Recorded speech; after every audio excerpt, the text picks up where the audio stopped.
Welcome to a new episode of Pablo Investigates, the podcast where I talk to my favorite musicians about their creative process. In this episode, I get to talk to one of my main idols on the piano, one of my heroes, the great Danilo Perez.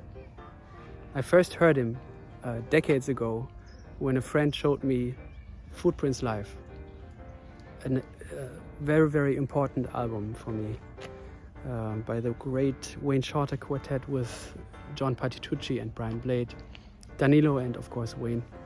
And they played all the songs that I thought I knew, but in a way that I never heard them before or since.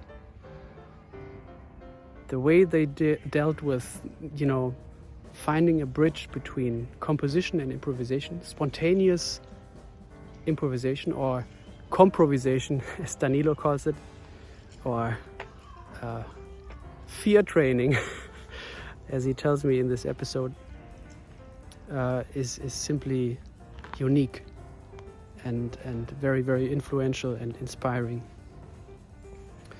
And we talk a lot about that. We talked about Danilo's process in becoming a member of this band, studying Wayne's music, preparing for this gig.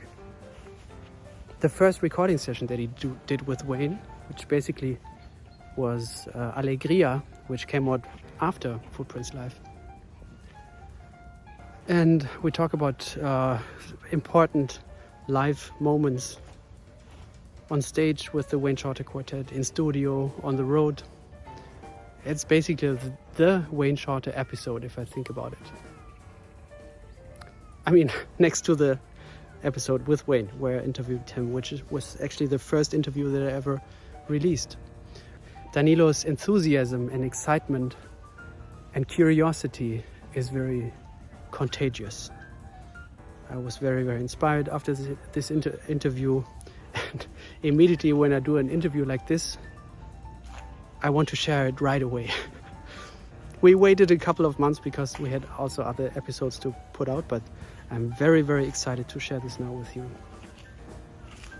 If you would like to support this podcast, please join me on patreon.com/PabloHeld. I'm sharing exclusive content there, like educational videos, early access to the episodes, behind the scenes stuff to the interviews, listening recommendations, and much more. You also get a discount on my Bandcamp page. And thanks for watching, thanks for listening, and I hope you enjoy this episode. By the way, one little thing before we start. In some moments during the interview, actually for quite a while in this interview, you'll see Danilo out of frame. And this happened basically because Danilo played a lot of piano in this episode, which I'm very, very happy and thankful for. But when he went to the piano, he was out of frame. And I didn't do anything about it because I didn't want to interrupt him and interrupt this flow that he had, because I was scared that if I would say something, he would stop playing and move his camera and then maybe not get back into it. I wanted to make it easy for him. So this is why for some moments you'll see me perfectly in frame. And the most important thing about this interview, Danilo, not in frame. I apologize, and I think the things that he says will make up for the lack of screen time of him during this episode. All right, enough of that. I wish you all the best, and I hope you enjoy. Bye-bye. I'm very curious about a lot of things, but I want to start with you had, I've heard, a pretty great teacher that was highly influential for you. His name is Charlie Barnacos, right? And a friend of mine gave me a thesis on Charlie and his teachings. And there were some very nice and interesting comments from you as well. And I'm curious what a lesson with Charlie was like for you and what you think back in these days about him. You know, Pablo, that was one of the things that one of the reasons why I moved back from New York to Boston. I signed my name on the waiting list after I was at Berkeley. I got the gig with John Hendricks. I moved to New York. I started working professionally, and then Charlie called and said, "Hey, I got you. If you're ready to come, I am open. I love the record you did with Tom Harrell. Like, he knew everything." Okay. So I was like, "Wow, okay." So I moved back, and literally, I moved back to finish my diploma, but also to really be mentored by him. Right. And the first day of class, Pablo, you had to take a train. You have to go like, a couple hours for a half an hour lesson, basically. And I didn't really plan it well. I wasn't sure how long it would take. And I was late. I was supposed to start at 3, and I was there at 3:20. And he gave me my 10-minute lesson, and he said goodbye. That was the first time, and I said, "Man, this man is something else." But so friendly, so amazing. And the first thing he did, actually, he heard me playing, and he drew sort of like I don't know if he knew I study electronics or something, but that really resonated with me, which is he made a graphic.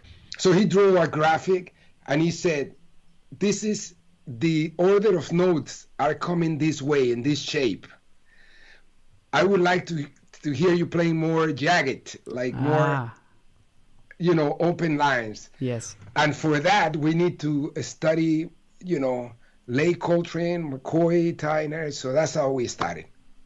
So the first thing he had me talking about the concept of how triadic thinking made you create angular and open intervals line. He called this mambo. And that was fantastic. It was a mambo something, right? Yeah, the double mambo. He has the triple mambo. Why mambo? Why did he call it like that? I never understand. He would make up words. I don't really know why he called it mambo. But it sticks. But yeah. Actually, I think that's what it was. It really stays with you, and he always made it fun. The classes were fun. Yeah. It was always about enjoying the process and really giving you things to think about it. For me, that was my relationship with him. I really end up thinking a lot about the things he will ask me to do, and how I was trying to learn how he thought about putting all of this information. Man, he was an encyclopedia, man. He knew everything. In what way did you guys study McCoy and late Coltrane? Well, he would say, like, for example, he would say, "Let's check out the song Passion Dance." And then he would give me sort of like compositional homework. I have to write an etude. An etude on those two sounds, like Passion Dance, and that's sort of like how that was at the base of how we work together. He would give me things compositionally to think about it, and then ask me to write etudes and a piece, or that's the way it happened. Listening and also writing. That's cool. Yeah. Yeah. Can you explain the mambo exercise again, to explain it to our listeners as well and viewers? It would be so much easier. Let me see if I get this out. So I show you, for example, I wasn't sure. It's a little messy in there, Pablo. It is. I don't care, man. It's okay. Beautiful. I like the mess. Is that cool? Yes. So this is basically what he would this. Perfect. All right. So if you take two pair of triads, he would say those sounds, thinking triadically, start to make you to reduce the amount of choices of notes, but you start to think about about having it sort of like in shapes, like going up and going down. So he would have me going.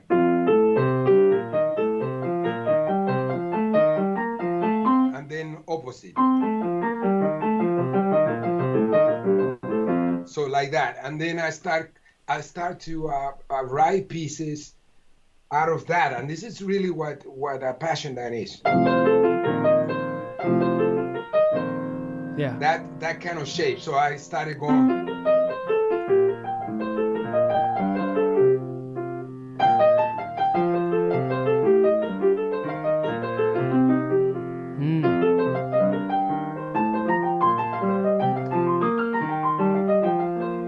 So you see, and Yes. really liberate yourself with that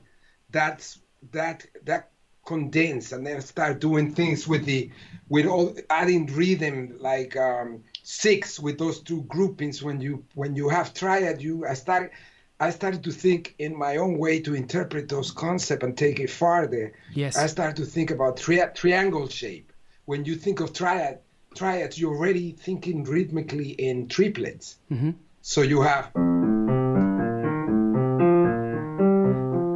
And I started to think like, well, if I start to think the same triad in my right hand as a 4-note grouping, then I start getting a nice test, other dimension. Like if I think in my right hand doing this, an octave, I start getting a 4-note grouping against 3, and things start to happen in a way that you start to liberate yourself, like.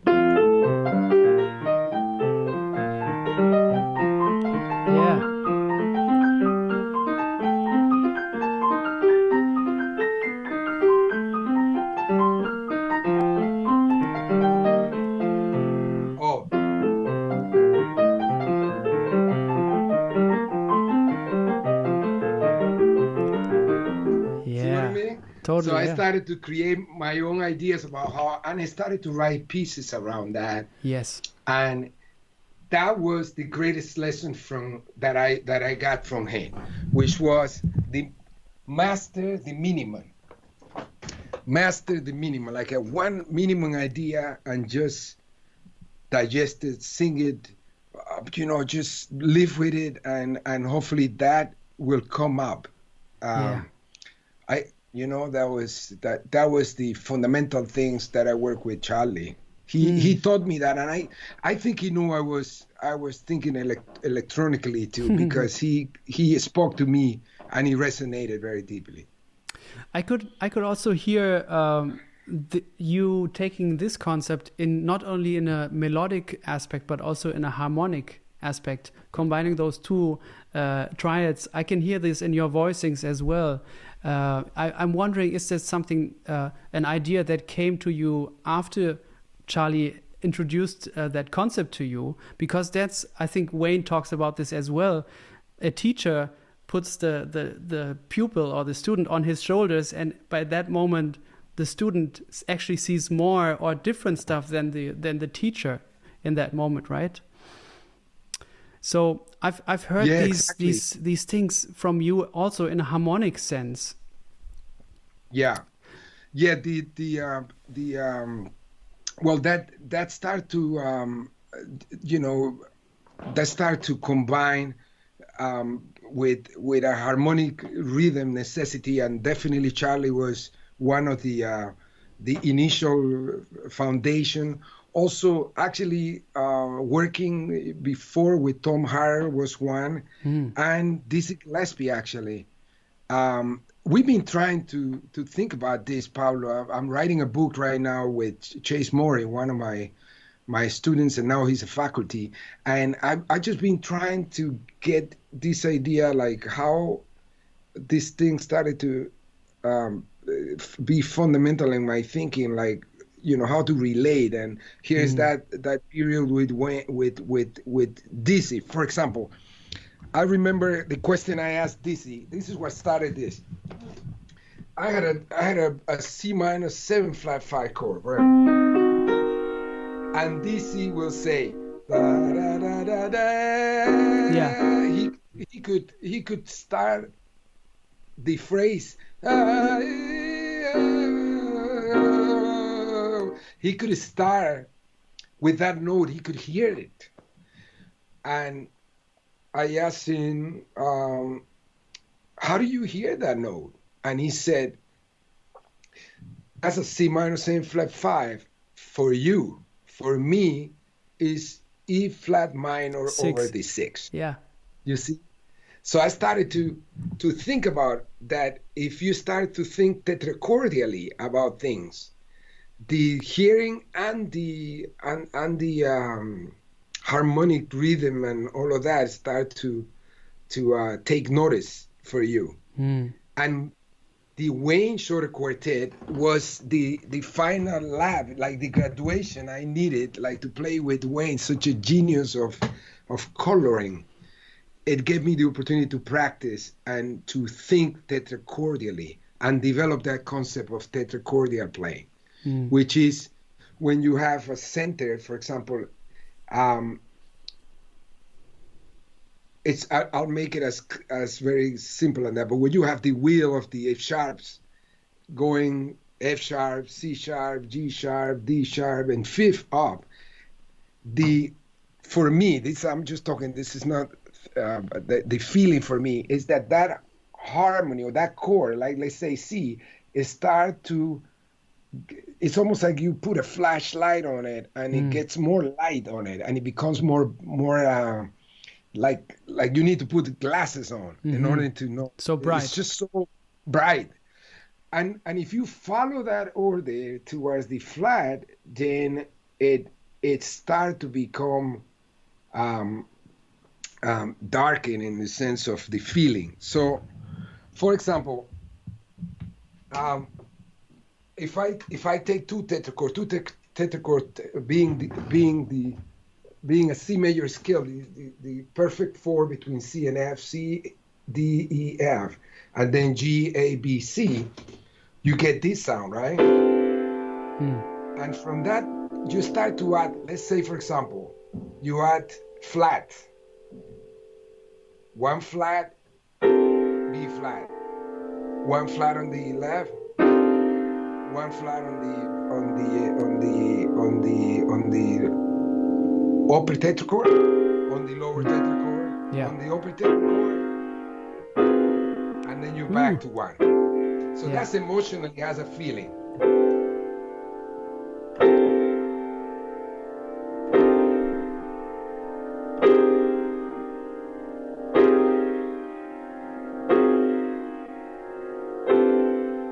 Now it feels going to the left for me. Now if I go up, going up now. It's going up. It's going up. It's going up now. It's going up. And it keep going up. See? Danilo, so that reminded me of White. Or is it in one of your songs? Is it White? Yeah. Yes, White. Yes, with the beautiful string.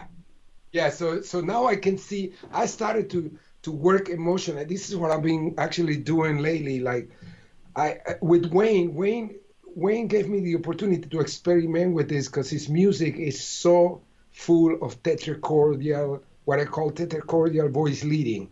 He's just so brilliant, and I started to think about and hear things like this. I go up, the chord went up, and then I want to come down, back, wait, go up,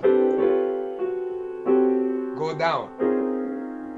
So I'm not thinking about chords as much as I'm thinking about harmonic, where I want to go flatting, sharper, to 1. You see, flatter. Go a little 1 sharp, a little bit up from that darkness. I'm gonna come down. I'm gonna go a little bit darker. Man, now sharp, don't worry about it. Now I got, now flatter now.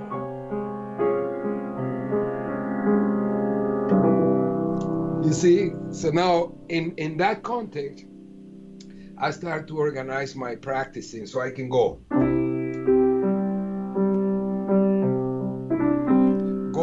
4. I'm gonna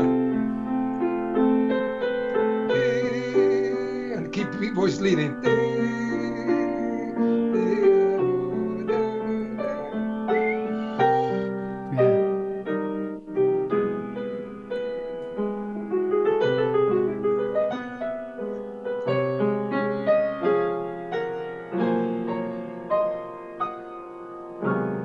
Ooh. And I just practice on and on and on. I shift. I can do it chromatically too. I can go like, how would you go to a flat, to a major, to a sharp? Check it out, from C to B flat, for example. Yeah. You see what I mean? So now it's sharp.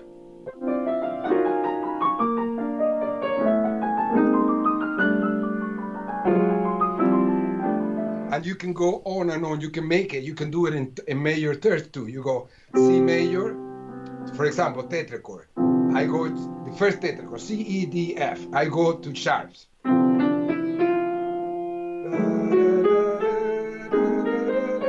So now you got. And all of that is C major for me. Yeah. See, you see, Wayne's music has a lot of that mastery where he can go.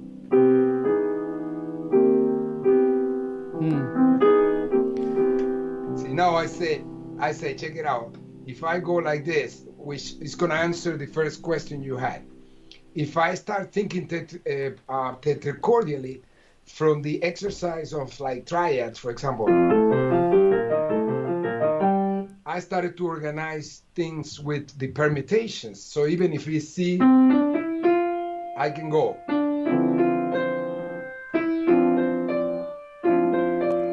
Yeah. See, just that. So I go.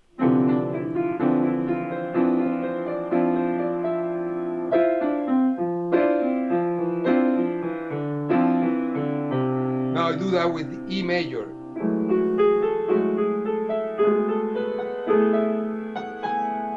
I do it with A flat.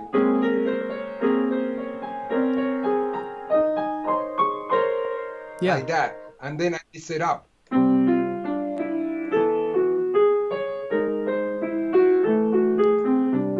And if you do it over C, if you stay with the root and do all these things that sound like from one family.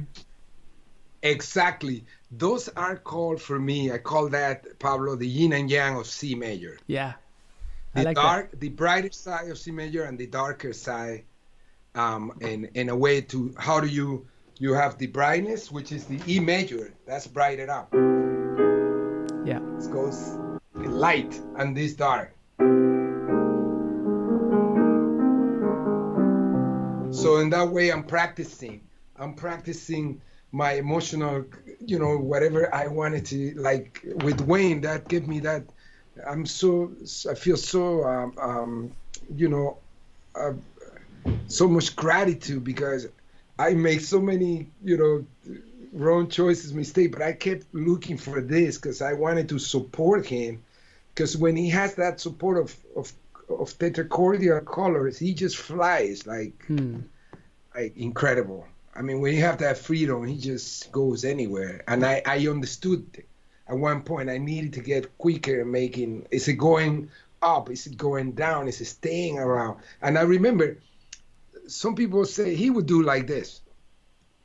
Oh, really? I interpret that as like, let's go up.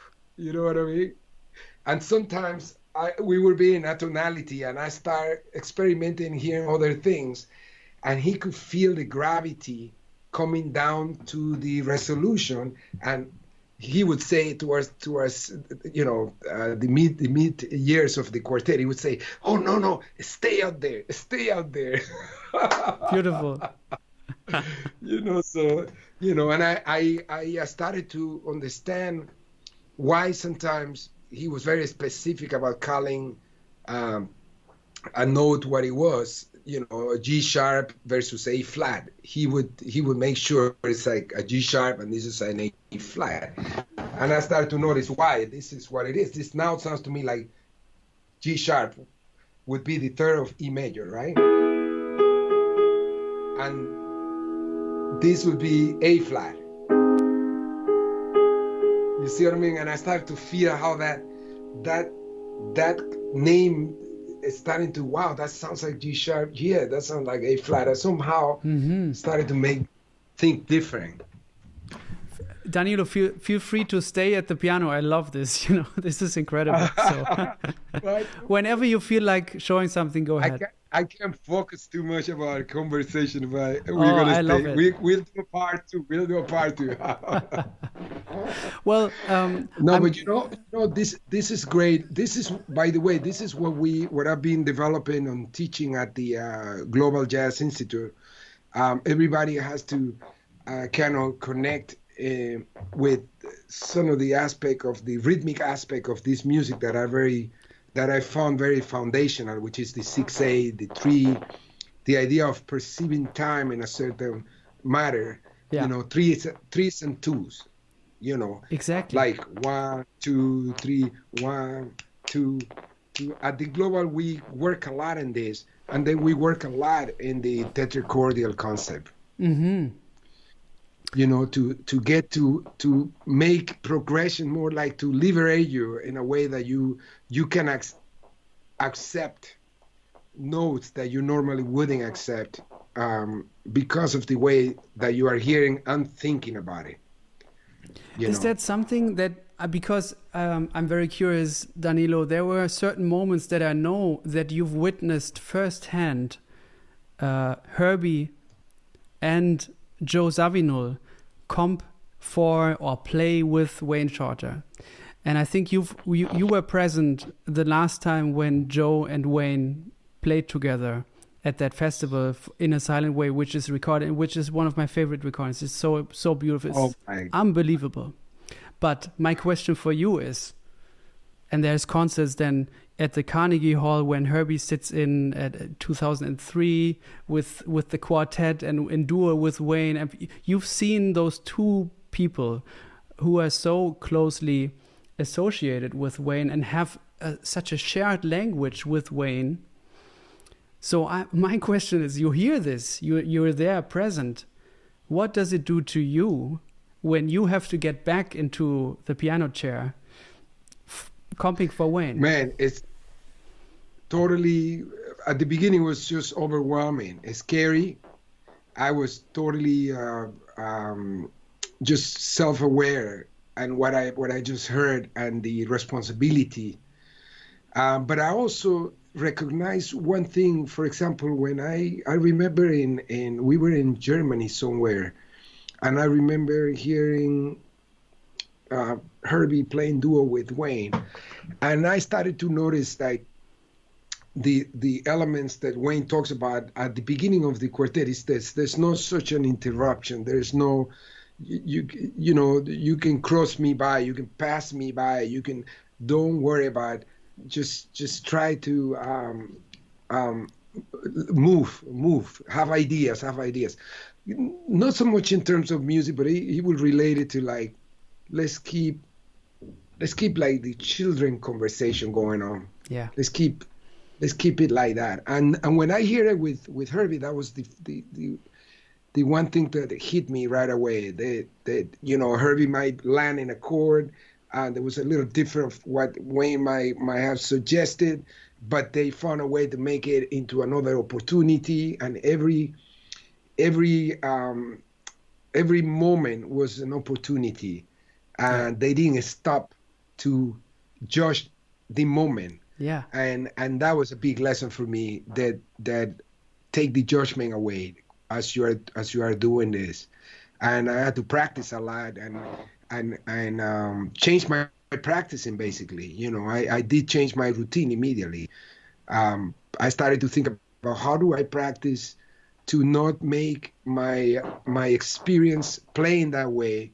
How do I practice that I'm not subject to my own judgment? And I started to change the practice by playing music to Tom and Jerry, for example, the comics. To have a routine at my apartment, like I just put the music for those comics are so killing. Yeah. And I wanted to create a sense that I was actually hearing and feeling that. So I created the routine and listened to what the music was and then took the music away. And that's when I started doing things like this. Like I started to do stuff, and it's funny, the day I did that, Pablo, I tell you what Wayne did. I went like this. After practicing so much, we got together again, and I went.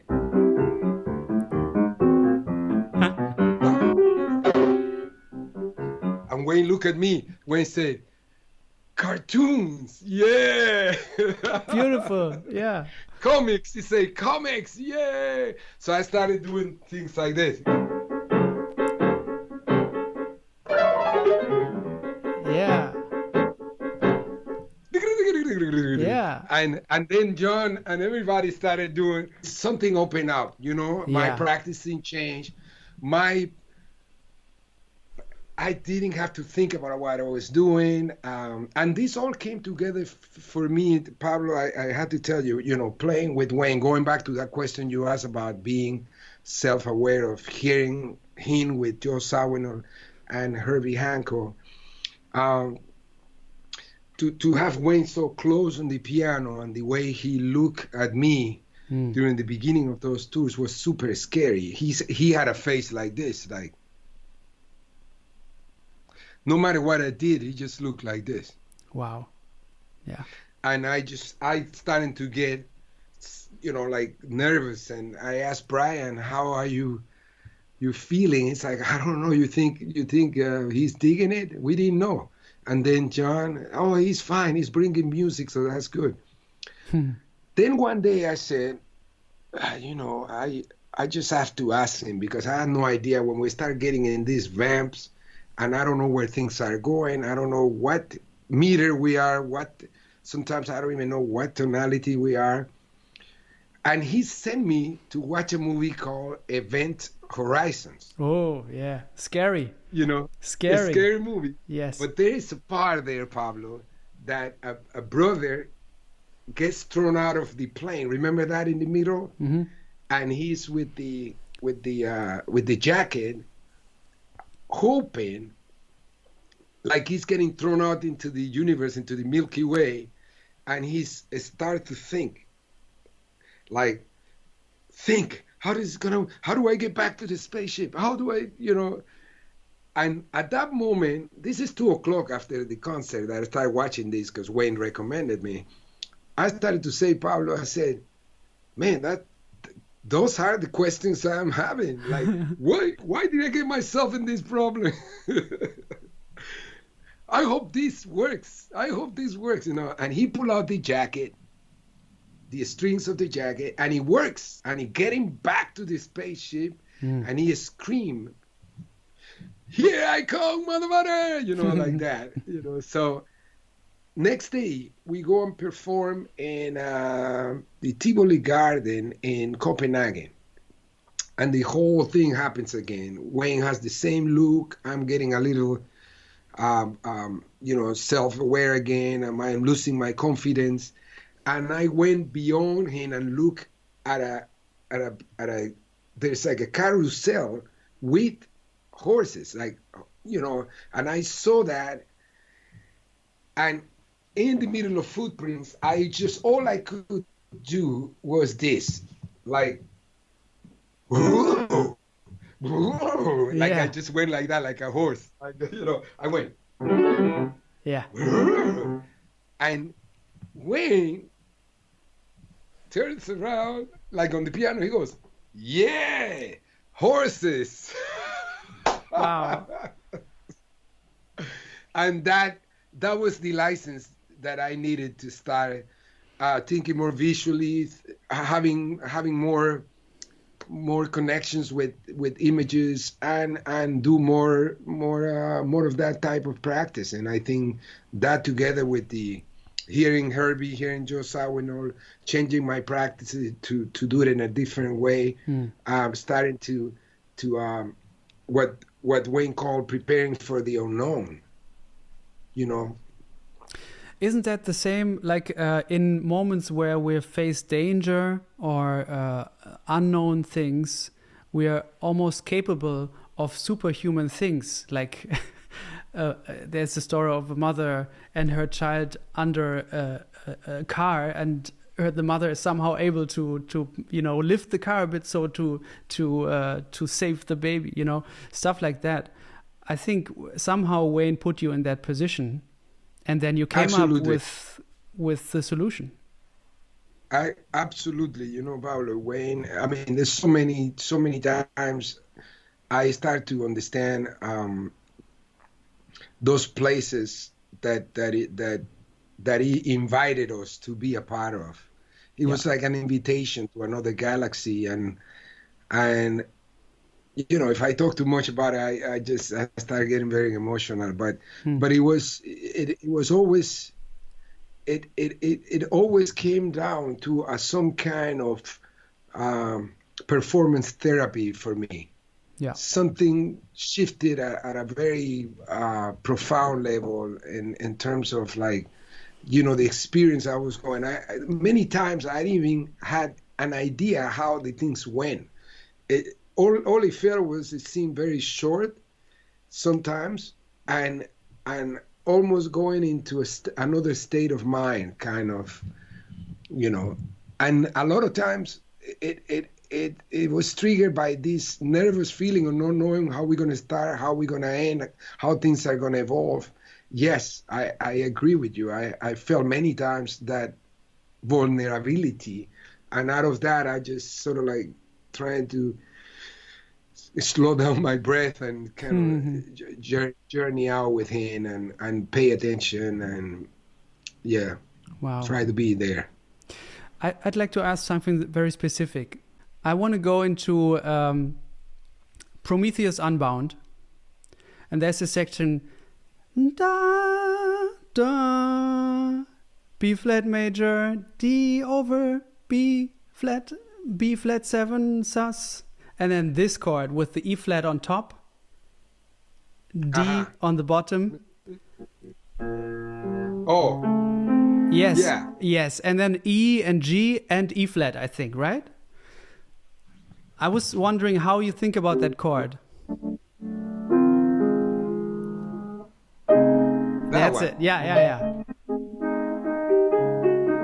See, I start to hear things like this for when. So I hear tetrachords over this. So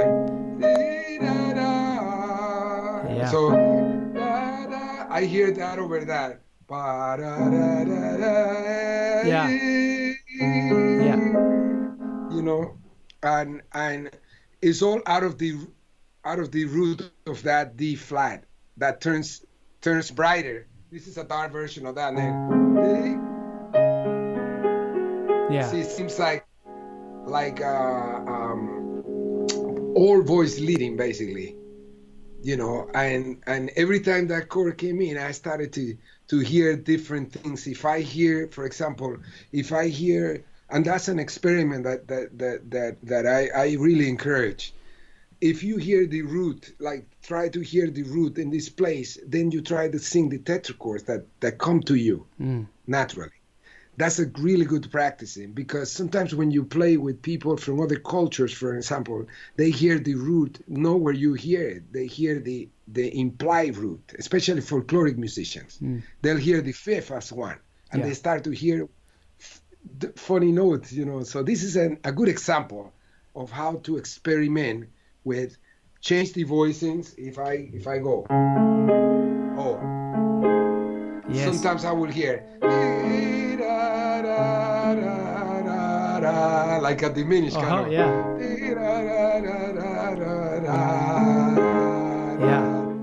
You see, and you start to hear it, sing it from another place, play a voice and change the top note, change, and then see what you hear, and see if you keep hearing the same tetrachords.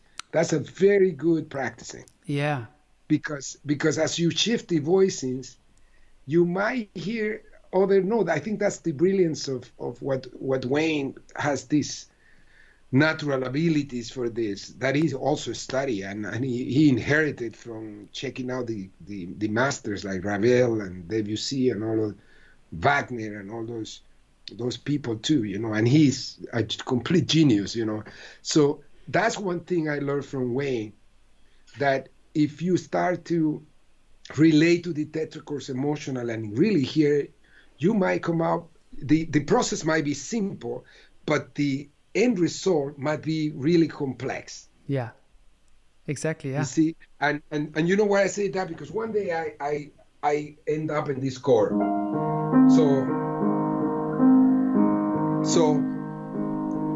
I just start there, right? I'm going to say da da da da da da. See what I mean? Yeah. And I'm like, what? Yeah. I say, what? When you start, and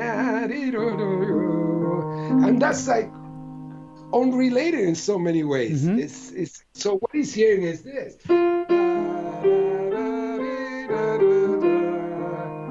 So another major chord, a six major, Yes. a minor third down, or a six.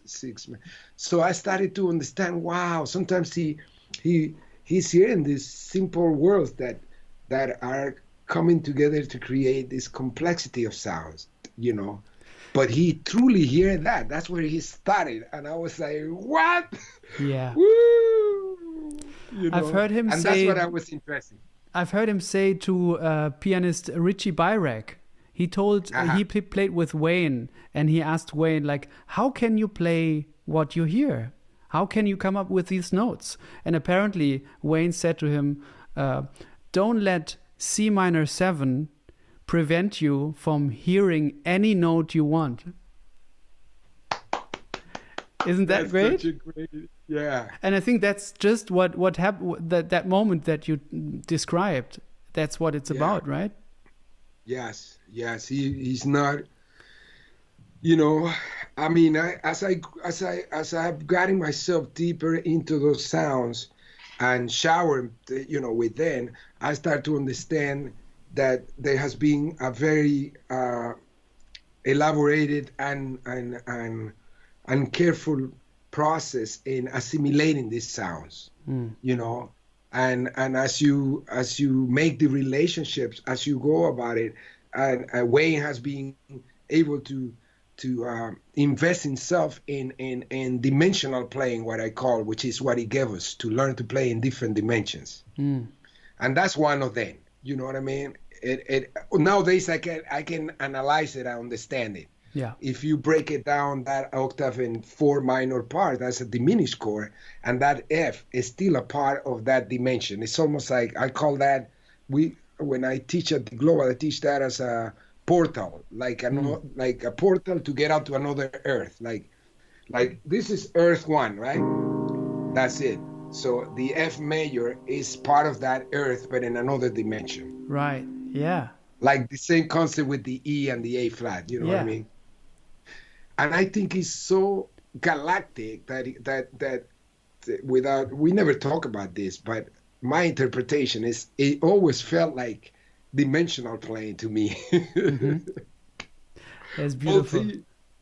Multi-dimensional. I was watching the Flash series, and they talk about the portals and how to get to the other Earth. And I think that's what that is. It's like getting to playing other parts of the sound that you don't see and you don't hear. You know, hearing the invisible things that are not there. And I'm big commitment to shift the content, you know, because I might have set up a romantic A flat, but the way that he approached it started to become with so much potential. There was a lot of potential in where to go now. Exactly, yeah. You know what I mean? So, but that takes a lot of it takes courage, but also I'm wondering how you've worked on getting your ears in shape like that to be ready to answer or to comment on that, to react to that. Well, the first thing I would say, just, you know, I recommend definitely doing the I take parts, like this is a good exercise. For example, like take parts and try to without singing or anything, just try to hear those parts as you are looking at it. Yeah. Look at the note. That's a really great exercise. The other one, also tetracordially, hearing these spaces, like just playing grupos notes, and then try to see how many times you can sing. How do you feel that? So I can feel da da da da, but also da da da da. All the tetrachord you can get out of those four notes. Da da da da da da da. Yeah. And do it one by one. And as you do this, you're going to become aware of the shift that are going in those four notes, where things are what Wayne called like tonal magnetism. That's what I call. That's what I started to understand, the concept of tonal magnetism. So the music is moving this way. You don't really be attached to the root. The bass is more like figure bass in a way, but you start to understand how the tetrachord unfold. And of course, being with the quartet was like, I told Wayne, it's like being in an atonal, solfeggio class, I call that, Pablo, we call that fear training, no ear training, fear training. Because, it's not just like knowing the intervals or this like that. It's making those choices that are going to be, move the music forward, and it's going to present, opportunities for everybody to.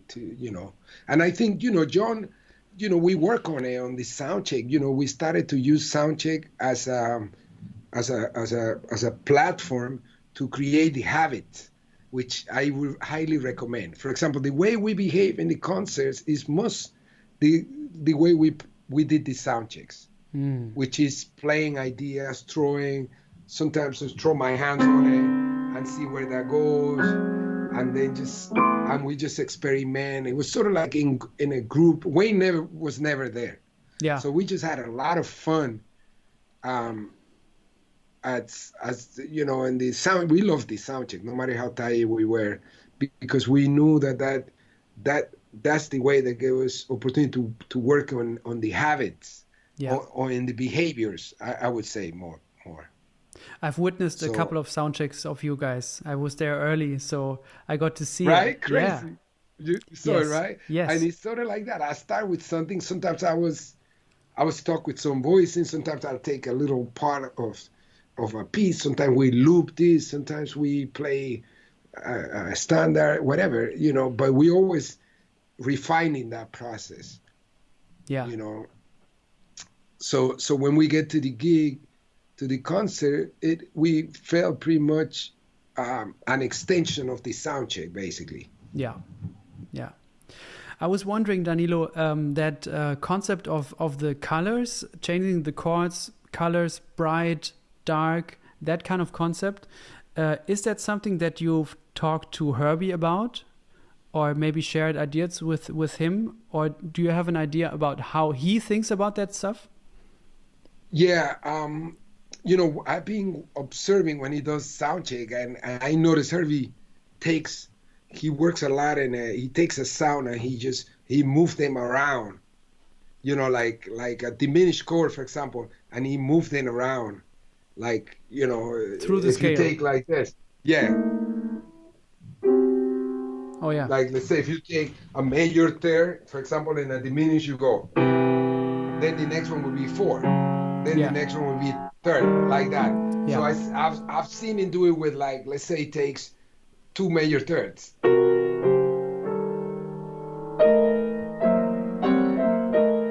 Yeah. See what I mean? Mm-hmm. So I've taken notice on those things. When we get together and sound check and stuff, it's crazy. We just stay there, and we start sharing ideas. And I did mention it to him on the phone that I felt like the curriculum to Pan-Africanize, what I call the Africanize, Pan-Africanize the curriculum, to get closer to this idea of being ready for the unknown. We needed to stop, we needed to not stop. We needed to go back to the idea of tetrachords because I feel that they were very liberating, you know. Yeah. And I started to explain to him everything and how adding the concept of blues also, but from the perspective of sound and aesthetics and freedom and artistic innovation, how the blues could be a possibility to start hearing in this dimensional in different dimensions, if you want to keep using that word as I like that word, you know.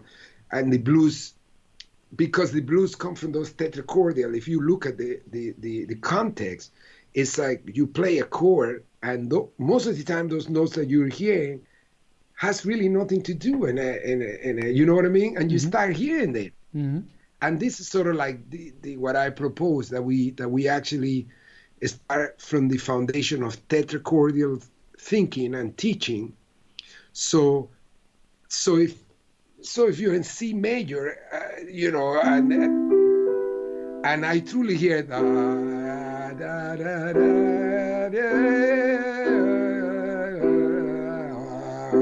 and I truly hear that I'm not bound by the da, da, da, da, da, da, da, by that traditional. You see what I mean? Yeah. And there's so many possibilities that start to happen from the tetrachord thinking, because you start to understand the mathematics of that and how they relate to emotions in terms of the sharps and flat and the circle of fifth, and how you can really get to feel it. I mean, if you practice slowly and you start to go, oh, I need a sharp, I need a flat here, I need two sharp, I need one more sharp. It's almost like ingredients of cooking or something. I don't know. And I hear that in Herbie's playing for sure. I mean, he's just so aware of where, like, that chord is here, and he knows how to, you know, create that to escape the earth and go into another. How did those moments feel when you guys played together? Amazing. I mean, it's like one brain. It feels very close to playing with Wayne. You know, we did it one time. We did a gig in Japan, and did a duo beginning, like an intro, and Wayne finished. He said, "You guys should do more together." You know, It was really beautiful. It was just like, it's like one word, then another word, then it just felt really like orchestral, you know. And the times we play also in Newport. With the quartet, it was amazing. He just came in, we traded, and whatever he left it, I will try to keep developing, and then he came back and did, and it was just, for me, was something very unforgettable in my life. Yeah, I suppose so. I'm curious about your process of learning Wayne's songs. And I want to maybe start with how did you learn Joyrider, and what kind of challenges did that present to you, and how did you go about when Wayne first said, "Let's play Joyrider"? Man, I gotta be completely honest with you. There's this from the beginning, when we got together, I was trying to be like, you know, maestro, what song do you want to rehearse? And he looked at me and he said, "Danilo, we can't rehearse The Unknown." And I'm like, what? Oh, okay. I remember playing that song the first time,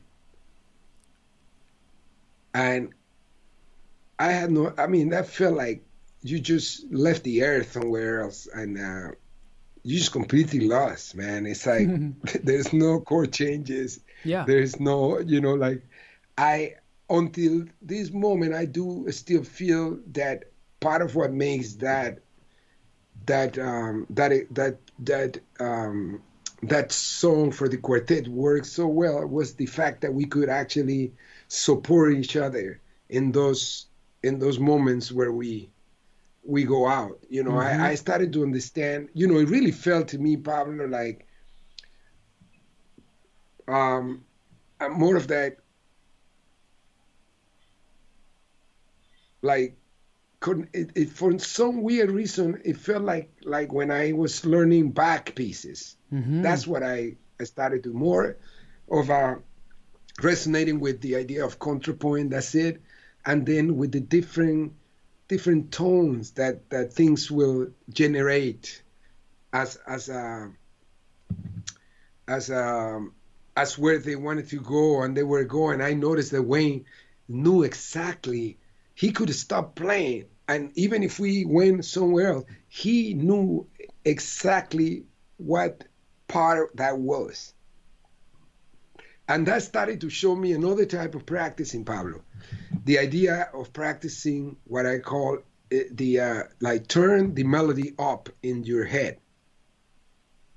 Mm-hmm. So when you're playing, da, da, do, do, be, da, da, do, do, de, da, da, da, da, and just start practicing doing other things. Da, da, da, da, da, da, da, and you start doing like this association exercise. I needed to get myself to be able to get back to any moment Yeah. in the melody. Wayne was basically preaching, and that's how I started to let's say approach that. In other words, nowadays, for example, when I have even with a standard, you could do it. Even with a standard, you could do it. You take a melody and so a simple melody. Oh, I just saw a rabbit coming in my home. So let's say a simple melody, da, dee, da, dee, da, so the melody stay in your mind, and you keep going. Yeah. Repeat that again. Whatever. And then just keep going, keep going, keep going. And then all of a sudden, I am doing this. Da, dee, da, da, dee, da, da, Yeah. dee, da, da. See what I mean? So you Yeah. start to let the melody be the alternate ground force to keep you, and then just invest it, da, dee, da, da, dee, da, da, dee, da, da. Do you see what I mean? Yeah. And that practicing, I started to isolate things, and the melody was it was almost like the clave was the one that hold me down, and then I just tried to get free on it and get back right on the melody in the note that has to be, because that's something that I saw Wayne just Yeah. amazing. He's just so amazing. He can go depart and go, and when he comes down, boom, and hit Yeah. that note. That is the note of the melody. And those details, I started to pay attention. I said, "Oh my God, yeah, I need to start devising things, in a way that I could." The concept is turning up the melody as you practice. In other words, all you're hearing is your alternate thoughts. Don't try to focus so much on what you want to play, but how enjoy the contrast between what the melody is going. The melody is the rhythmic, the anchor, and then your ideas are freely play around, almost like adornment and embellishment, basically, like grace notes and all those concepts. That's what that piece gave me, because there was no vertical thinking to hold myself off. Yeah. Yeah. Yeah. Yeah. And it was crazy. Mm-hmm. There's some videos. There's one video. I'll send it to you later. one musician analyzed the movements and he had it broken down. It's amazing how you can see the video following the form, and it's okay, they're getting off, but they're coming back right here. Check it out. And so in a way, I would say that Joey Ryder started to give us the fundamental, I would say, the architecture and design of the way we could approach the quartet, because we started to play that way, like move around and come together at places, at key places. And we started to develop that trust and awareness about that. So I would say that the Joey Ryder was fundamental. It made me rethink once again my practicing. That piece is more like an etude. I highly recommend. We should get Wayne's original manuscript, and you can post it in the of course. We'll tell. But I actually believe that was there's something about the way that piece require you to behave that is every time different. It's crazy.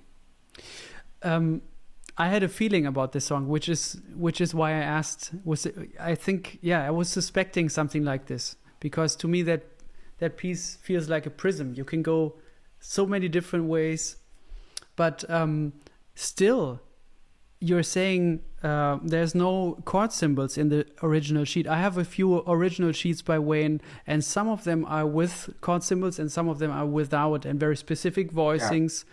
And I suppose this one is with specific voicings but no chord symbols. How do you go about it? Because I think my suspicion is, or my thought is, you're sitting at home trying to analyze what those specific voicings mean in a harmonic sense, even, right? The melody was for me like learning the melody. Getting emotionally attached to the movement and what the if we take the piece of music, I can show you how, like, if it, so I will group the melody. That's what I recommend to do. I'll group the melody, and I started to hear tetachords around, so I chunked the melody. I grouped it, and I group another one, and then another one. Started to understand the tetrachordal voice leading that's happening. There's always, when something like this seems to flow, there's always tetrachordial, movements. Yeah. So if you, in Wayne's music, even if there's no chord, you take the melody and group them, then you can see the flavor. I started to practice just that.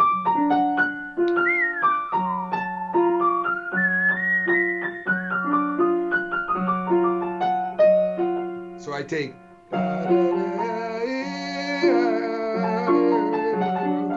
so just stay with that, then pick up the next group, then the next group, then the next group, and then hopefully they just taking you to very strange place that they don't have name for. Pablo, I have to tell you, when I joined Wayne, one particular thing that he found really interesting with me is that I didn't really have that facility of the chord that he write. Like, I could not see graphically. If you give me like a lead sheet with chord changes, it take me a minute to figure it out. But if you write the notes, I could hear the sounds and move around faster. Mm-hmm. So if, it's opposite, I didn't grow up in it. Now I do it because of John. John was the one that we were in Montreal, and he was laughing. Wayne was laughing, saying, "Man, this guy is weird." So John wrote, say, "Enough of this. You need to learn this." When Wayne writes this symbol, I knew the basic. I mean, the basic. I could function, but Wayne writes sometimes. if you're not familiar with a lot of the the way to write chord symbols, it's not easy for me, at least. So it took me a minute, but I had to practice, and that helped me a lot. And in pieces like this, um, I started to see how one chord could be, if you look for the third, could be this, and if you look for another, could be that, and it was just like a beginning for me. It was great. So, but that helped me to the starting all over. I just went to a music class for the first time. It allowed for me to be excited and to combine with things and make conclusions about it for that minute, whatever. Just so much fun, actually. So much so doing that process. If you're now thinking so much in tetrachords, how does it apply then if you write down your music for other people to play or for your various bands to play? What's your concept of naming chords? Well, what happened nowadays, for example, like I just wrote a piece for it's a piece for the Road to Peace, and for example, the tetrachord started like this. So now I see, oh, that feels like this. So now I want to go. See.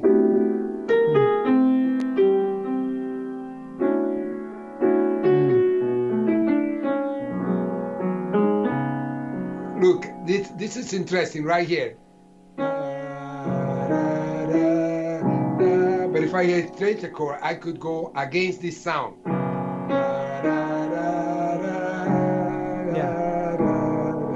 You see, I started to.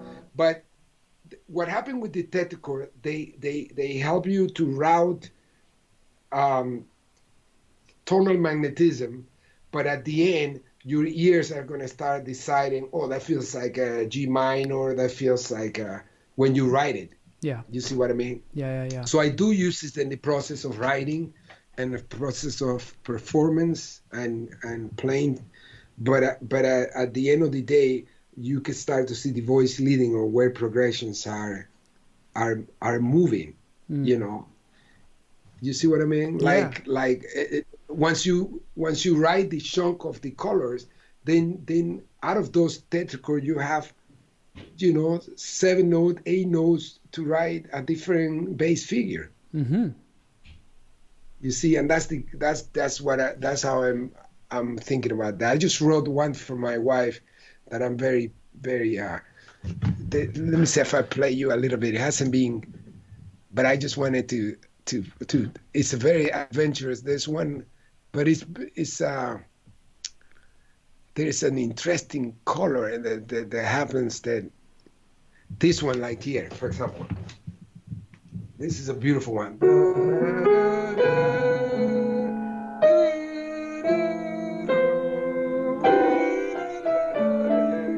And they go.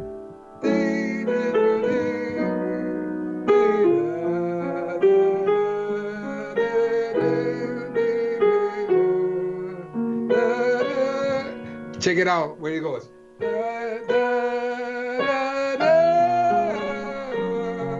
Yeah. You see? Oh my God, she started crying, man. And the beginning too, the way the first tetrachord move, it goes.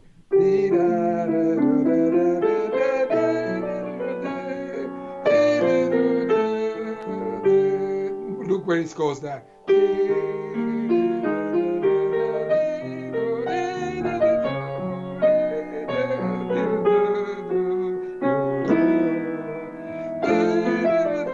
You see what I mean? Beautiful. Like when I was writing this, this came up almost like an improvisation, Pablo. But what I was going for, because at the end of the day, everything we do, and that's I appreciate this opportunity to share in this way. But everything we're doing is so connected to the passion, the emotion, the you know, I'm visualizing my wife and all the love we had and all the things we have been through, sometimes very difficult, and the textures are just, it's almost like painting, like colors. I'm just trying to grab that emotion with that color, you know. Yeah. I just think about how I feel and bam, and say, oh wow, that's that tentacle right there, you know, that's it. But And Danilo, there were I'm moments where I felt like they don't teach you stuff like that in school, you know? And I just, last week I was teaching, and one of my students came and he wanted to talk about Ruby, My Dear by Monk, you know, Thelonious Monk. And we talked about the first chord, the E7 with the 11 on top. And he couldn't hear he couldn't hear that voicing, and I could relate to it because at first I couldn't make it out as well. I was like, and he couldn't hear it because you're not supposed to play the 11 in a dominant chord, you know? That's what they tell you in school or when you start out learning voicings. Don't play the 11 in the, you know. And Pablo, that's why, like, you know, that right now you just touch upon something that it took me years to understand why Duke Ellington and Monk would do things like that, and really it has to do with a new harmonic language born out of the blues.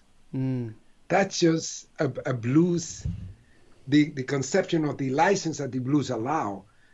It's not a part of the European analysis on it. It's not what we inherit in terms, you know. So when you flatten, basically to me, that's like flatten the third. But it's really like a lot of the stuff that you hear going like, when you do it together.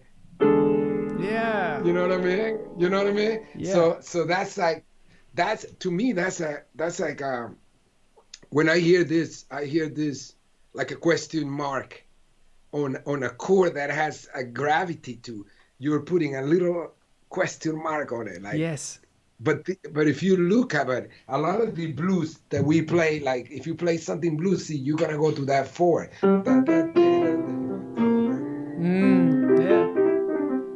See what I mean? You're gonna go Yeah. to that four. But when they teach you the traditional harmony, they put that as a that note don't belong to that vertical sound. Yeah. And that's why I always like we should include the harmonic foundation that was born and the licenses that were born out of the connections with the blues in a way that makes it like, how do you teach that? If you teach it connectly to the blues, it will make a lot of sense to a student and say, oh, because I'll get to hear that if I start to. Everybody sings a lot of those ideas, you know. Like it's part of. So Monk said, here it is, bam, Yeah. all together. Yes. Beautiful. You know what I mean? All together, and they exactly.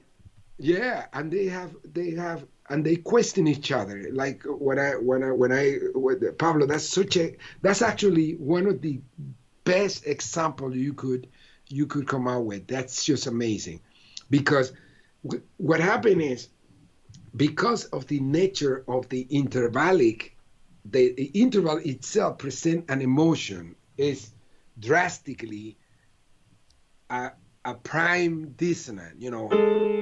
Yeah. Right? So, but if you turn it around, they still dissonant. That's, you see, they're related. But look what happened if you turn them around. If you do it like, that has a feeling. But if I do it opposite, oh my God, same thing. Oh wow. And see how that affects you in terms of the content. of that of that of that interval. Like, what did that make you do? What when you play that, what kind of action you're feeling to do that according to the voicing you did? Like, where do you Yeah. want to go? Yeah. Like, uh, you know. Yeah. So Mo was typical, so amazing that A wanted to go Yeah. right. Mm-hmm. If I go, Ooh, yeah. so Oh. you start exploring like where that reaction, like where did that want to make you go? That's a great one, man. That dominant chord with the fourth on top. I don't know how they, but the only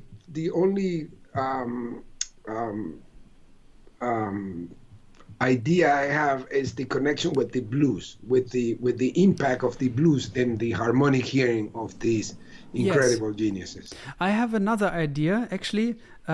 So I look at that chord as so E, B natural, G sharp, D, F sharp, A. Right? So if you look at the upper structure, you have a D major triad, which is, if you look at the E7 as a dominant in maybe A, although Ruby My Dear isn't in A major, but if you look at the E7 as a dominant, you have the 5 chord and the D on top being the 4 chord all in one, which is a function of going back to the tonic. You know what I mean? You have a... No, you have to explain me that. So E7, right? So you have E, B, G sharp, and then you have D, F sharp, A, which is the first chord of Ruby My Dear. For me, this chord is a combination of the 5 chord, E in A major, and the 4 chord, because you have the D. Oh, yeah. Oh, that's cool. Because then... That's super cool. Right? Because 4 and 5 lead back to 1. Yeah, that's actually cool. And that you are borrowing. I mean, there's so many ways to look at it, but that's just fantastic. Because if you E flat is an alternate planet to A major. Oh, right. Yeah, exactly. Yeah, exactly. That's so cool. Yeah. Yeah, which is that's a really, really important, you see, this is what I love about when I get together with people like you. I love about the trying to figure out sounds and that how you think about them and how you relate to it. That's a great one. That's a great one. Yeah. And you go back to the 2 triads that we talk about with. It's another way of using those sounds. Yeah. Exactly. Yeah. Great. Wow. Danilo, another question that just came to me. You're playing in Wayne's quartet, and then on Alegria, and then also on live concerts where Wayne adds an orchestra. So you get to hear what Wayne hears harmonically, compositionally, arrangement-wise behind him, behind the melody. What does it do to you when you go back to the quartet then? It gave me more alphabets, more ideas, more. It really expanded. I'm hoping that when I started doing that, Pablo, I felt that my playing changed after we went quartet. I started to orchestrate more. Yeah. Because of the influence, what I was hearing, and I started to visualize how he was hearing the alternate realities and the alternate world, and it impacted me. Absolutely. I learned a lot of those parts because Wayne never wrote for the rhythm section. I had to pick out parts from the score. That's why people ask me why we had so much music. It say there was nothing really defined. They were like books, like a book reading class, and we have to figure out what page we wanted to read from. Yeah. So I had all those parts, and I started to learn the clarinet part, the oboe, the strings, all of that, and I started to bring that awareness to the quartet as time went by. Yes, that's how it felt to me. It felt grander, bigger, more orchestral, in terms of your voicings, in terms of the way you supported whatever was happening. But it also informed to me the things where you maybe didn't play a song, where you just made something up out of thin air, Yes. Those things were orchestral then as well, Yes. Well, one of my favorite ones that I recall was recorded in the intro of Pegasus. That's I want to transcribe that. It's really... And Pablo, that was Rob Griffin, who was our sound man. Yeah, I know him. He was, we went to Panama, and we, I recommended, to finish whatever we needed to do there. There was some really interesting things that happened actually in the Emanuel record. But that beginning, when and I would do this kind of things in soundcheck. He start playing, and by this time we already, I already feel like okay, there's the children playing. Here we are, and we just start playing, and he finished. He goes, "Man, I wish that was recorded," and Rob Griffin say, "I have it." Yeah, that's how he is. It would be nice. It would be nice. You play for the intro and see how that showed me so much about Wayne that is like there's nothing wasted in the universe. He doesn't have that mentality. He has this beauty about human responses and generosity and not so open. Everything is a possibility, potential. That even in the beginning of something, he was already in tune, like this could be the beginning of Pegasus. Yes. And I love this intro. When you hear it, when you hear it, you go, wow. And that was completely children playing, if you want to call it that. And it's those moments I started when I listen to that, I go, man, how do I activate that all the time? That's I can tell you, non-judgments, because we were not trying to record, definitely. Yeah. We didn't have to play well because there was nothing. There was almost like having children in the corner and say, "What are you doing?" And say, "I don't know. We just, with the Legos playing and leave us alone." That kind of thing, Yeah. And I am so glad that's recorded. Exactly, yeah.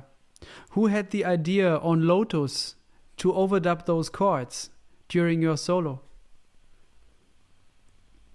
That was recorded. That was the original track. We just took away the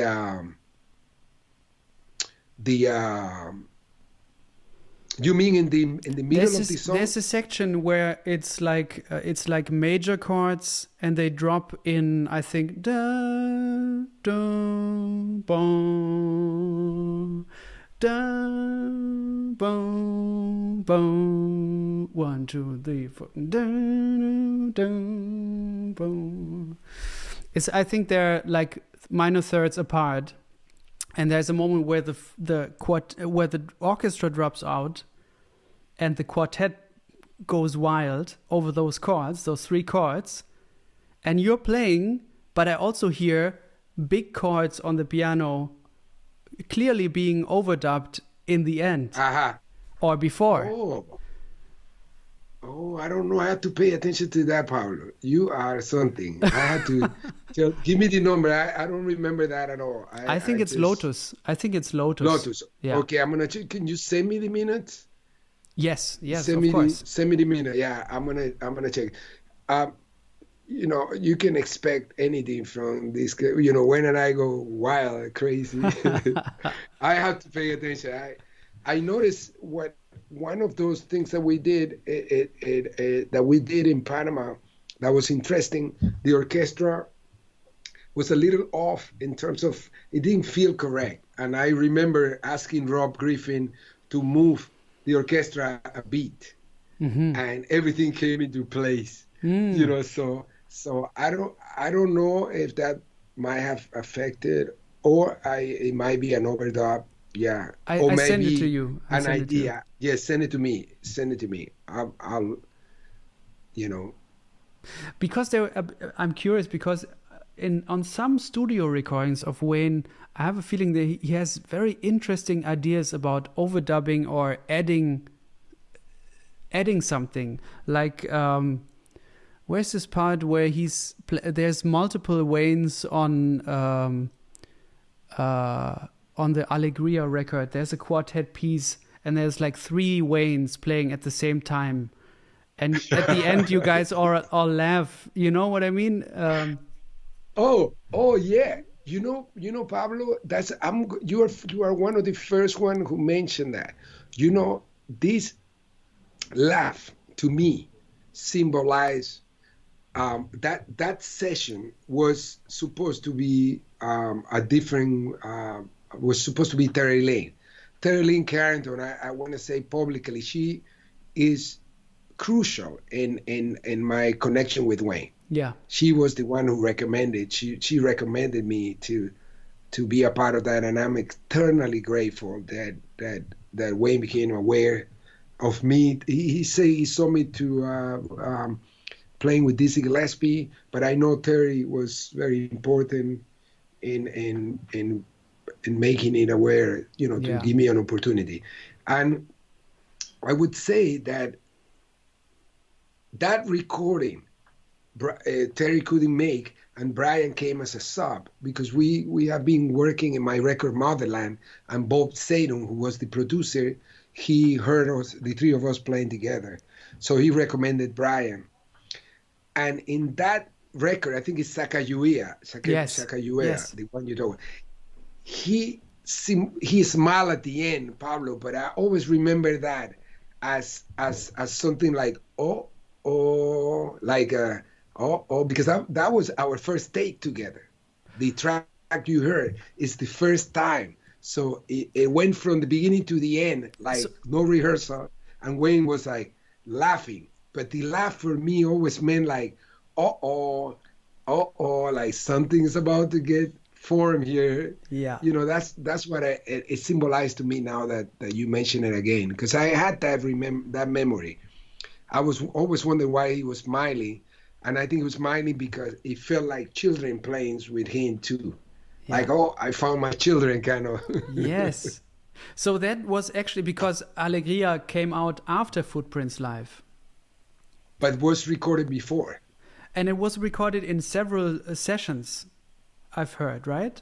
It's not only one session. No, that was a long session. I came in towards the end.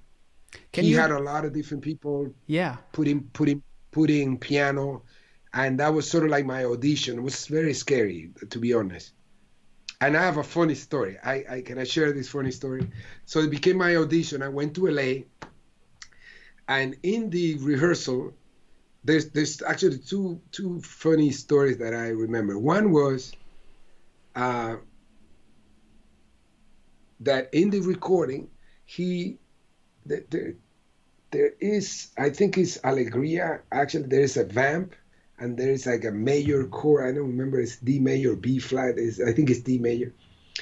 And I played D major, I don't remember, I played something like this, maybe something like that. I don't know.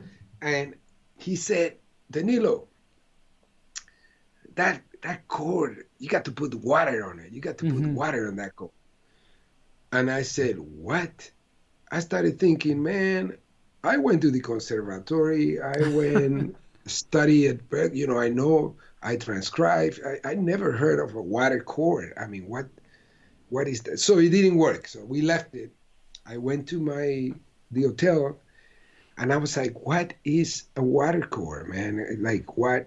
So I put the TV on, and a commercial that had a lot of fifth. I said, okay. And it's a soap commercial with water and everything. I said, oh, yeah, right there.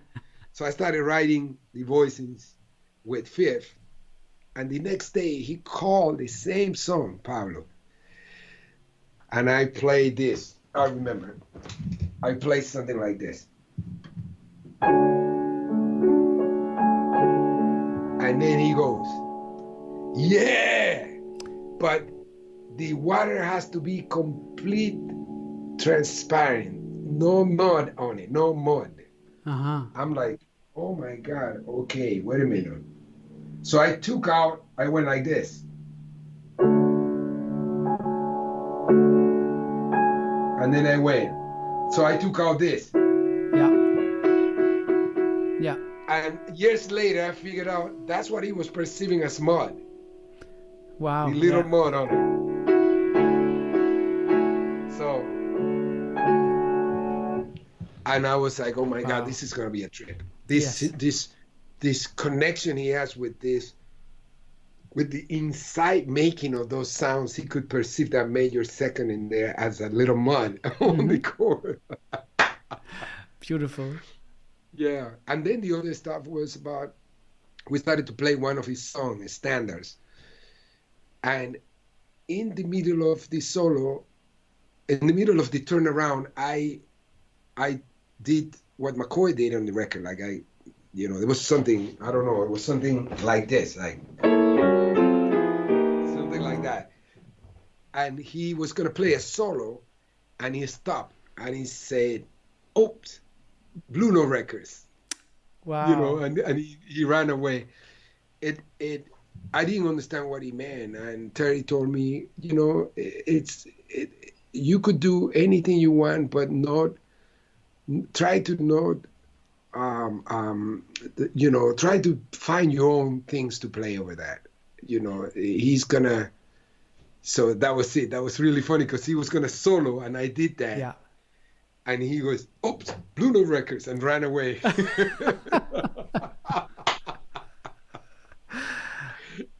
Wow. That's interesting. That was so funny, man. Really. Wow. So it's like almost like he's scared of the past. Like, oops, the record label is coming, And I heard it more. I heard it more like sound connection. Yeah. Like you're gonna make me. You're forcing me to play this kind of. Right. You know what I mean? And that's what I really learned from Wayne. Like, he gives you the freedom, but he also wants that freedom, and it's truly a democracy with him. And I experienced that in many layers. Many things. Being so close, I feel like with Wayne, he's like my second father. You know what I mean? So we have had conversation where we're totally agree about something, and then another one where we just think different, and it's so beautiful. So beautiful. There's so much positivity in all of the above. With life, with my relationship with him. I grew so much, not only him, but also with John and Brian. That was a unique experience in my life, and that's why I'm committed nowadays to open spaces and share collaborations to share those experiences, and keep these lessons and messages alive, especially from somebody like him. Yeah, that's important, and I'm really glad that Pablo, when I asked him the first time, like, I said, what do you think I should do? Like, what do you think I should work on it? And he said, you need to get married. Yeah, I've heard this in an interview. Yeah. Did he say like marriage is the ultimate adventure? Yeah, and or Pablo, something? I really thought he was putting. Yes.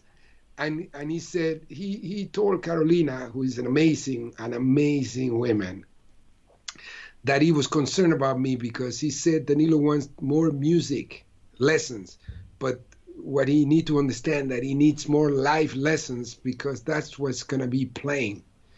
And at that moment, Pablo, I was thinking he definitely is getting ready to fire me or something. Wow. I know he comes from the Miles Davis school, so they're very creative about things. And I was thinking that insecurity creeping in, saying, "Oh, he doesn't really care for what I'm doing," and he has a very creative way to say, "This is it." That's what I was thinking. This is why we have to stop those voices in our head. And I remember going through that period. It was the first tour, and everything seemed to make sense. Like there was a vibe. There's a strange. I didn't understand that vibe at all. I I got to learn a lot. I was overdosed with an immense amount of knowledge that it almost had the opposite effect on me. Mm. Wow. Did you take notes during those days? Absolutely. Yeah. Absolutely. Journal? Every movie, every movie, every conversation we had it caused a reaction. Yeah. And I would think about it. I would think about it. The concept. The first time I remember asking him about. I was looking to feel a little more connected and within all the things that interest me, Pablo. I really, it was during a conversation with him that he said to me, you do social activism and you do all that stuff and you help these kids in Panama and this and that. I say, yeah, it's so much I'm doing, and do you have any advice for me to how to find unity and all of that? And he said, play that, play that, he said. And then he said, Danilo, you got so much themes there. It's like write and play music the way you want the world to be like. Yes. That's what he told me. And I wrote it down. I was like, that's it. He said, you don't stop. You don't do that, and then you just play that. Play the social activism. Play the children. Play the just make that a topic and an interest and a behavior, and just embrace it. He said, and don't try to separate it. There's nothing to separate. We're human first. Mm. You are a human. So that was very empowering to hear that from him, and it was very clear actually. And somehow I throughout the years I can translate really well Wayne's thoughts. So he there was times that he would say stuff that had people eyebrows going like this, and he would say, "Ask Danilo, he'll tell you what I said." The translator. Yeah, a translator, man. It's like and it's being that relationship and with John, man, and Brian. I mean, we focus a lot on all the wisdom that I got from the unique family that I pray and I hope that you and all of the musicians will find that kind of partnership and feel the meaning of love that transcends your life. And really, it's almost painful nowadays to reminiscing on it. It's crazy. Yeah, I suppose so. Danilo, with such a tight band like that, John, Brian, you, and Wayne, I know there were times when Scott Colley came in and Christian McBride came in, Terry Lynn came in, or Jonathan Pinson came in, or I think for you, Geoffrey Keyser came in. But Jason Moran. Jason Moran, yes. My question for you is, what changes for you in your role in that music when somebody comes in, has to learn the music like that, you know? What do you think is your role? What do you think you have to do to help that person, you know, come into the music, come into this process of you guys together? You know, we all try to be as supportive as we can and give as much information that we could. You know, I remember one time, I'm not exactly who was it. May have been Jason Moran. That when they were, what happened, there was something with my passport or something like that. It was in Australia or something like that. And Wayne called me and said, "Man, can you write me? Can you give me an approximation of that little coda? Those, you know, it was sort of like this, like." Oh yeah.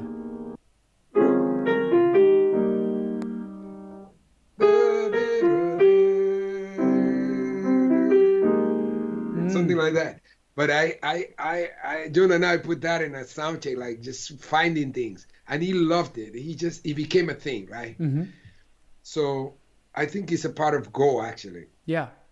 But we were not really very aware of it. It's like, I call that, Pablo, emerging knowledge, which is something that you do randomly and just become something, you know.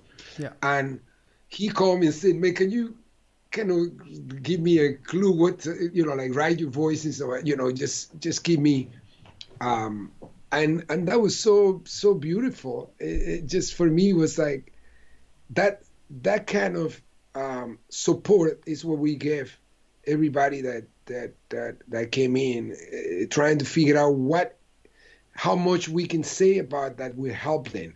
And sometimes we were also careful of not saying much, then we confuse them. So so when certain substitution came in, the hard thing was always about the script, because they will ask, "What piece do you think we're gonna start?" I say, I don't know yet. We have to pay attention. Wayne has a way of setting up the journey that has to do. You have to watch almost like the daily living with him. Like, if you start seeing something in a book, a storytelling, a CNN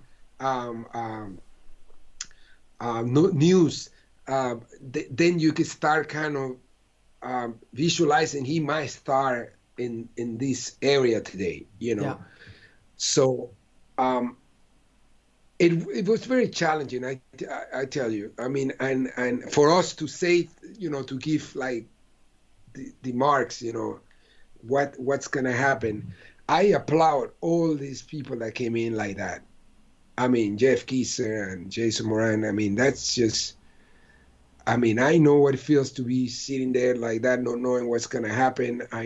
It's just scary, and I'm glad that we being able to share that and open that space for other people to experience, and you know, it's just so challenging. I think nowadays with all this thing about this concept about fear training, about what we do in the quartet is not really improvisation, it's comprovisation, which is a spontaneous composition. Yes. With those concepts in mind. The tetrachordial idea of colors, so things, you know, it's very easy to get trapped in a van in the quartet if you can't harmonically move around with what Wayne is hearing and where he's hearing things going. It's easy to stay in one van for a long time, you know. Yeah. So the other thing that I would say is the idea of zero gravity, which is a concept now which is when you're feeling unstable, not knowing where things are going, that is organic. Part of the quartet is that feeling. the judgment thing, not to judge, you know, the music that you have experienced might not give you the foundation, or don't get attached to what you already learned and the way you have experienced music before. That was one of the greatest lesson. I lost sense of what it was great or what it wasn't. And I tell you, at times I thought Wayne was actually throwing a joke, because he would call me and say, man, what you were playing today, that's what's happening. And I would say, oh my God, I was totally lost. I had no idea where I was. I don't know what key we were on. And then I would hear it back, Pablo, and I was like, wow. Then I understood that being fearless is not absent of fear. It's embracing fear and reacting to in a way of like, I'm gonna do it. I'm going for it. You know what I mean? That's being fearless. Yes. So I learned a lot from that. And I think the difficult thing about subbing in the quartet is that those are a lot of dimensions of music to learn, plus the musical language that Wayne had, which is so vast and huge. That's what made it so challenging to do subbing in the band, because it's something that evolved with time. Yes. You know, and I remember, I think one time I talked to Jeff Kisser, who I love his playing. He's an incredible pianist, and he asked me what did he mean? What did he go like that or like this? And I say, I don't know. But he said, but you always seem to understand it and go with him. Like, how does that work? I said, we have sign language. Like, I don't know. I could just tell what he was, you know, he would just go like this. Like, and I went, and he said, yeah. And, you know, like, it's like kids making up a fantasy language, right? Exactly. That's what it is. That's what he felt like. Yeah. You know, sometimes he would say, do that thing, do that thing, do that thing. And I said, what do you mean? He say, take it. He said, dig it. You dig. So I get on the stage and I started going. Yeah. You dig. And then started, you know, like that. And the whole thing started from that. Yeah. And then he would laugh about it, and then he would start saying words and then play those words. It's really interesting to study the phenomenon of creativity with the quartet, and how a lot of things have unfolded from this very childish nature without a very playful, you know, and how that became, that unstructured way of doing things became a structure, and it became a sound, and it became a rhythm, it became an approach, and just to see how things were forming. That's why I call that process comprovisation. That's beautiful. There's another thing that I want. Now I lost it.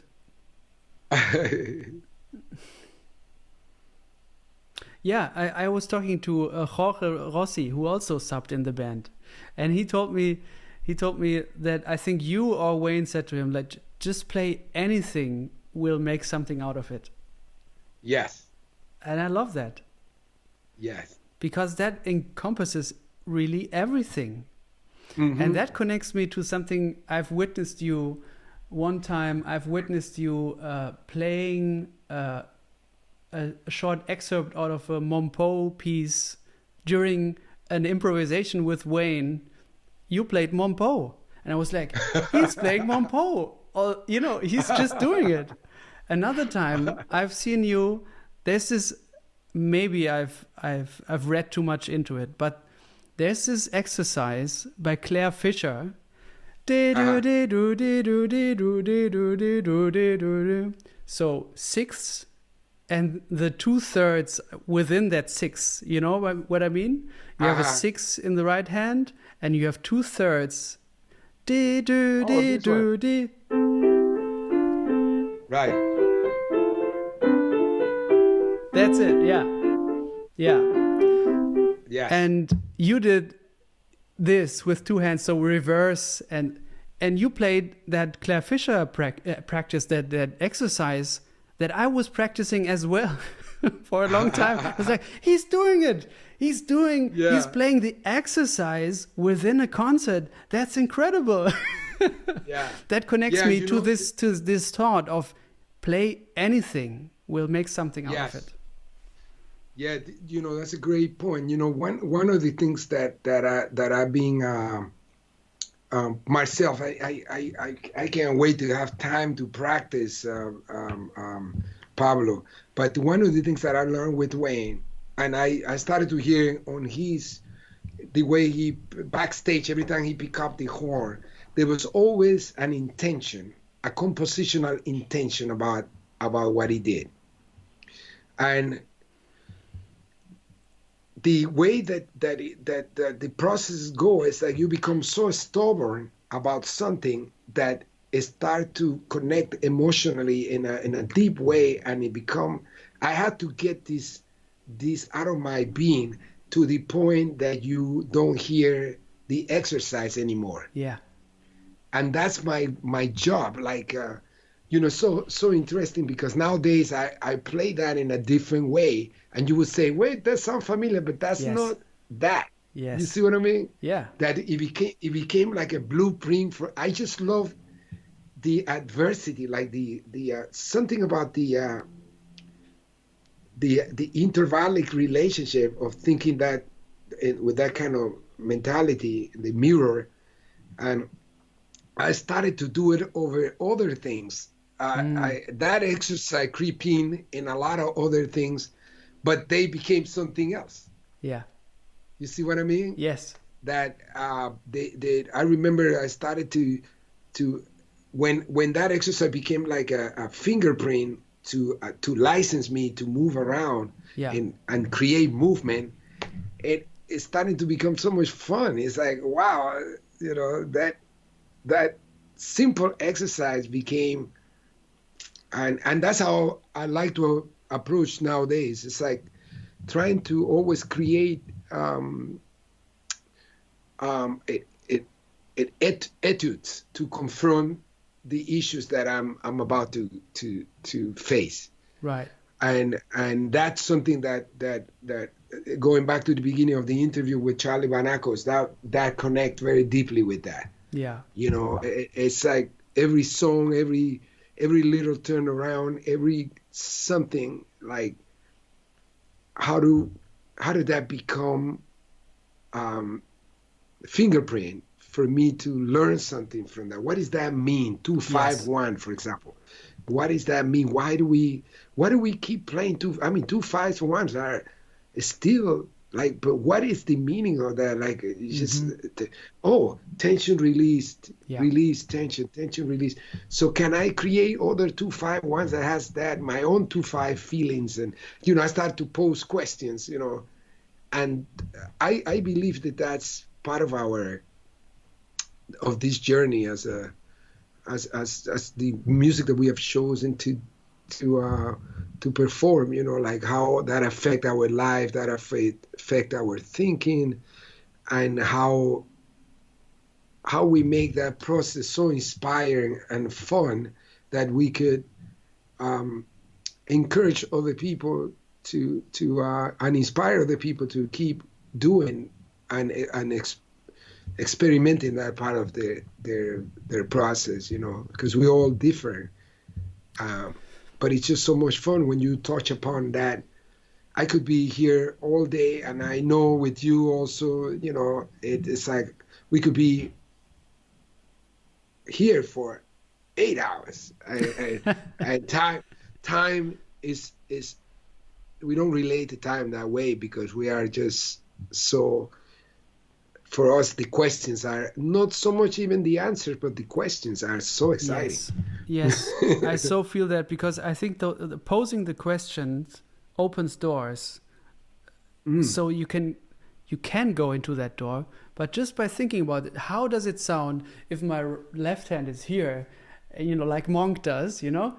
How does it sound? You don't have to do it on the next gig, but it might happen by asking that question. It might happen 2 months later, just by asking, you know, and that can be a practice of asking all these questions when you don't play the piano. It's like, how does a solo sound if it's only staccato? Or how, you know, Yes. How does what is a super long fermata? What does it sound like? Can a solo be a fermata, just a fermata? You know, something, questions like that can expand your musical thinking, and it might end up in a concert, but not the next one. Just by asking about you've enriched your subconscious a little bit. Mm-hmm. Exactly. So that, going back to, you know, it's so interesting because some of those exercises I learned it from Brahms. Yeah. You know what I mean? Yes. And slowly I got into Clark Fisher later. Yeah. But a lot of those, and also Mr. Barry Harris. I remember years ago going to the workshop in New York, and he started to tell us, like, you know, just like things like this, and how that if you combine it and how you know, it's funny. This is the first one he taught me to skate this way, for example.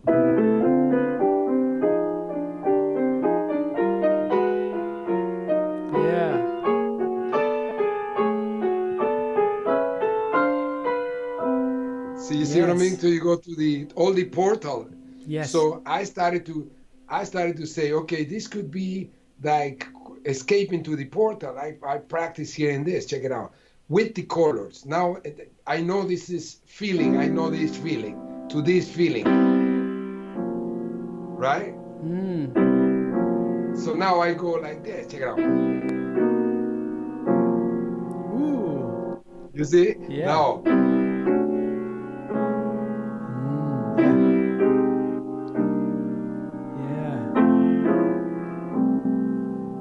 You see what I mean? Yeah.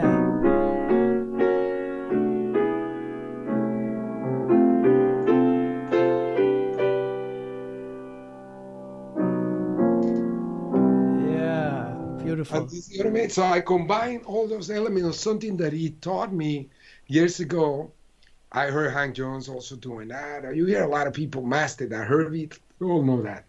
And then you start experimenting to bring those once again, those small particles, if you want to see it as a particle, and inserting them to see how they start to connect in a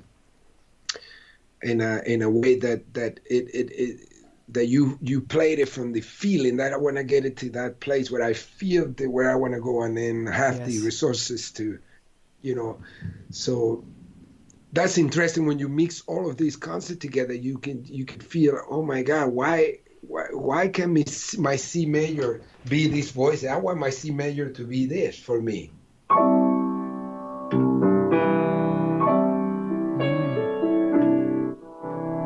So that's a note that if you, depending where you put it, it might tint into another color. But if you put it in the right place, it's a note that we need to access nowadays more and more, because we only talk about the 13, and I mean when I study, you know, they were talking about this.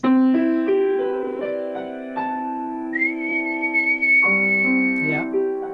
So gravitating towards note, that's just such a that when you explore those notes and they take you out of your realm of comfort to try to explain what they are in terms of the way we learn, that's so exciting to me. Yes.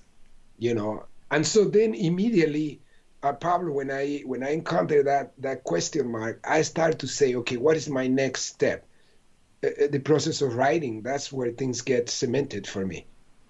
So I start doing a van, and they start doing a band, and I go.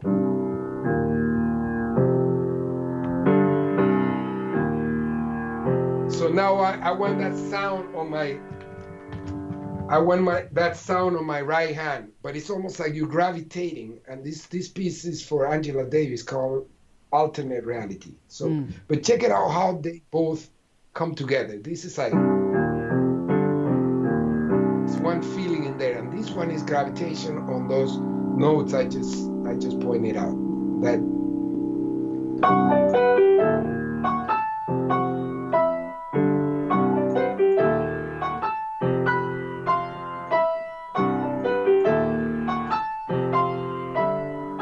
That's it. That's the beginning. Yeah. So beautiful. 1, 2, 3, 4.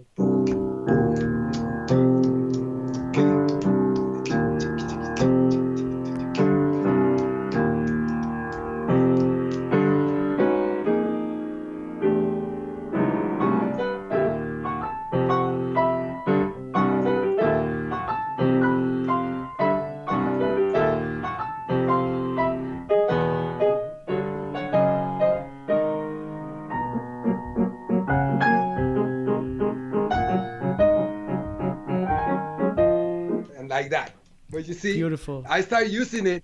I started using it. I'm like, I gotta use it. I love it. Yes. And these are the things I would come to the gig, and I'll say to Wayne, I said something like this. Yeah. And Wayne say, yeah. Yes. I say.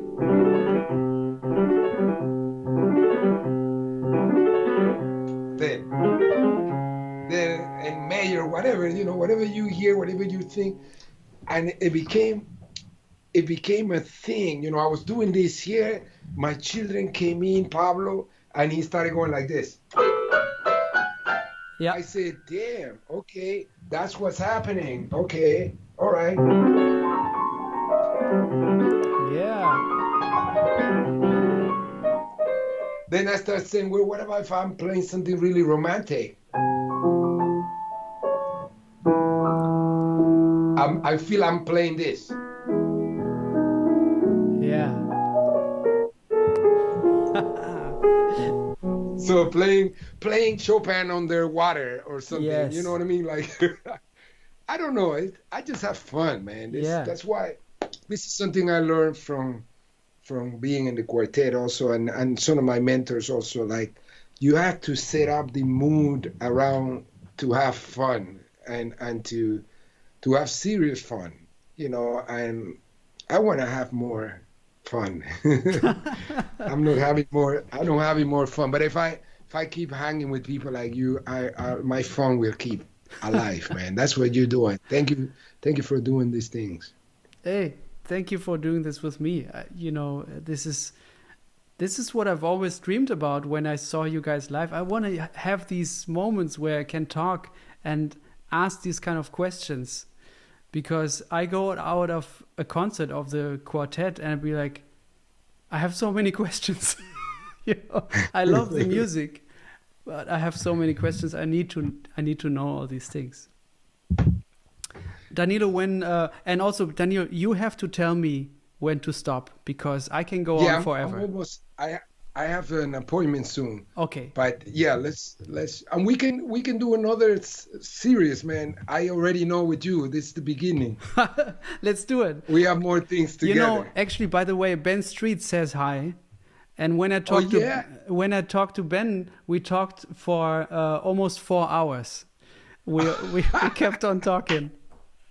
He has many stories of working together. Yes. He's actually I just love, he's a family too, and we didn't talk much about that, but that experience with Ben and Adam is so crucial, because when I joined the quartet, I also had the trio. So every time we were off with the quartet, I would go out with the trio, and in there I had a chance to work with them some of the especially the idea of zero gravity, and then translating that to connect those zero gravity ideas with taking Latin American rhythms and add meters to a new dimension for us. Yes, I wanted to talk to you about actually having those two epic rhythm sections where you have a unique thing with both of them, but they existed at the same time and still do, you know.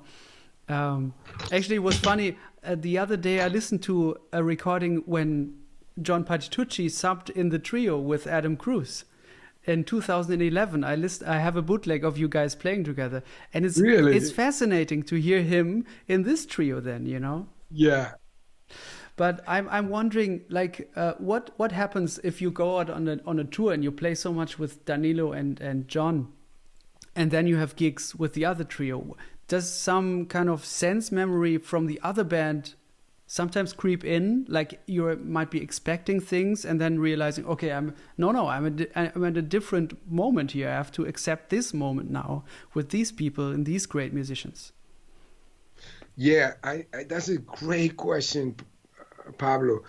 I think one of the things is like, first of all, with each one of them, I have an emotional connection from my life. So every time I saw them, I never really was expecting. Like I see Ben has such a character. I can feel his sound. I listened to him very deeply for so many years that you tell me Ben Street and I kind of hear the bass in my head, you know. Yeah. So I never had that. It's because of the closeness of feelings and emotions that we have. I have no doubt about the perspective that and the sound production. So in a way, it was always about what the information and the sound production they were doing will trigger out of my influence or trigger out of my character or personality. I can tell you, Ben, I always felt like Ben triggered those parts of me that was very, like there was a period in my life that I was extremely obsessive about Keith Jarrett and Bill Evans and Paul Bley. And he has a way with his sound, the way he plays, that he can trigger that out of me. And then Adam, you know, we connect almost in a bilingual way, you know, like it's like with Adam, it's almost like having a cultural passport, and you might think you're going to New Orleans, but you actually are in Panama or are in Chile. Adam has this strength about being bilingual, which I feel that's one of the things I can bring to the table because of Panama. The way Panama is positioned it has been under the influence of many cultures. And I connect to a lot of that bilingual, trilingual, you know, the pan-Caribbean flow, whatever. Well, it's not whatever, but that pan-Afro-Caribbean, you know, so you have, and Adam triggered that out of me. So we could play, for example, something that, like this song, for example, is called Gratitude. It has a feeling of a melodic content that is almost by itself. If you hear it alone, it sounds like a ballad almost.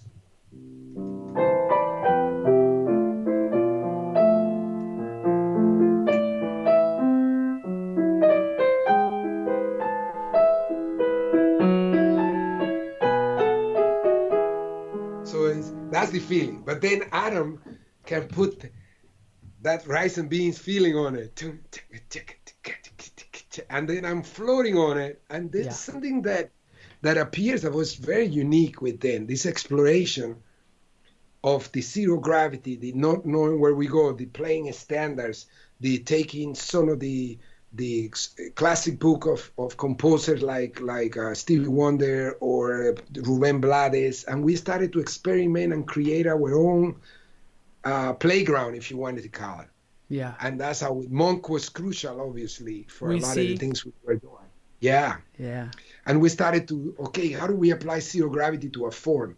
There's a track on Till Then, one of my favorite albums of yours. Thank you. It's The Fiddle and the Drum by Joni Mitchell. Man, those chords. The thing is, Danilo, I have to tell you, I grew up with Joni Mitchell, but I didn't know this song.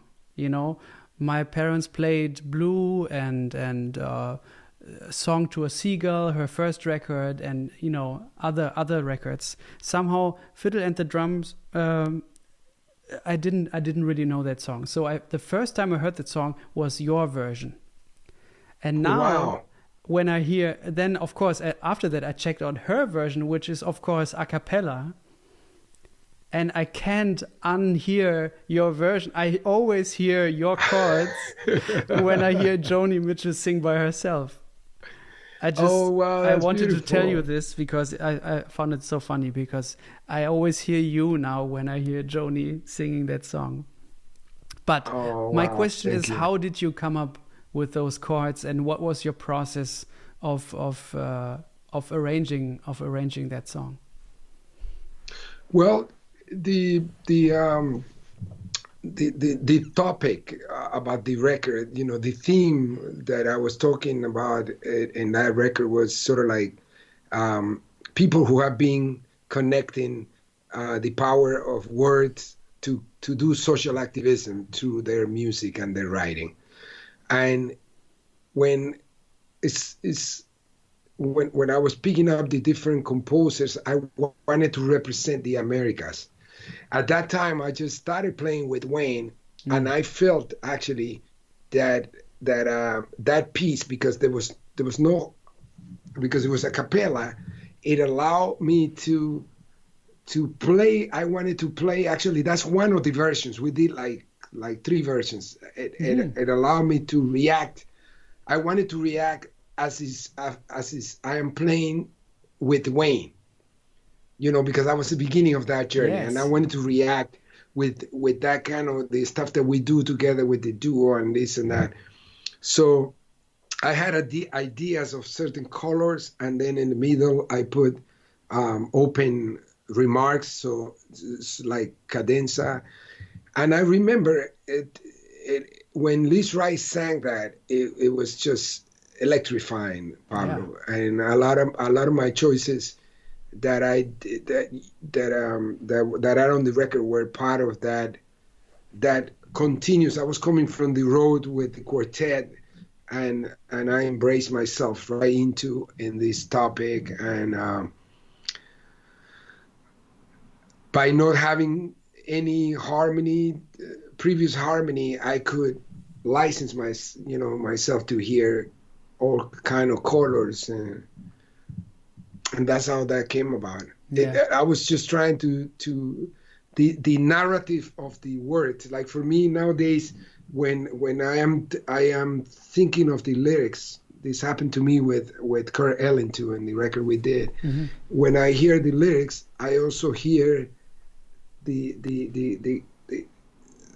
intention of what is this C major, is this chord, is this voicing, is this, like I go into that kind of revision to see if I'm addressing the right soundtrack for that word, or for that meaning, so yeah. Beautiful.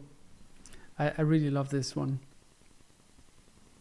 Can we talk about, I don't know how to pronounce it, but is it Kobia or Kobila, or how do you? Kobia. I love that song. The first time I heard it was on the record with Jack DeJohnette and John Patitucci. Yes. And those chords. They're crazy, right? Yes. Let me see if I remember. Yes. Yeah. Yeah. Yeah. Then again, you could see there's a period there that you could see the germs of working with Wayne, the tetrachordal thinking here, and these are all tetrachords color where I'm experimenting with bright, triggered by the emotion of instability that the country was going, like 2001, what happened in New York with the towers and the September 11, and the fact that I was supposed to be in one of those planes. I mean, this is all triggered by and You were? and how, yeah, I was supposed to be in one of those planes, you know. Oh, we wow. were going to, we were nominated for the Grammys with Motherland, Mm.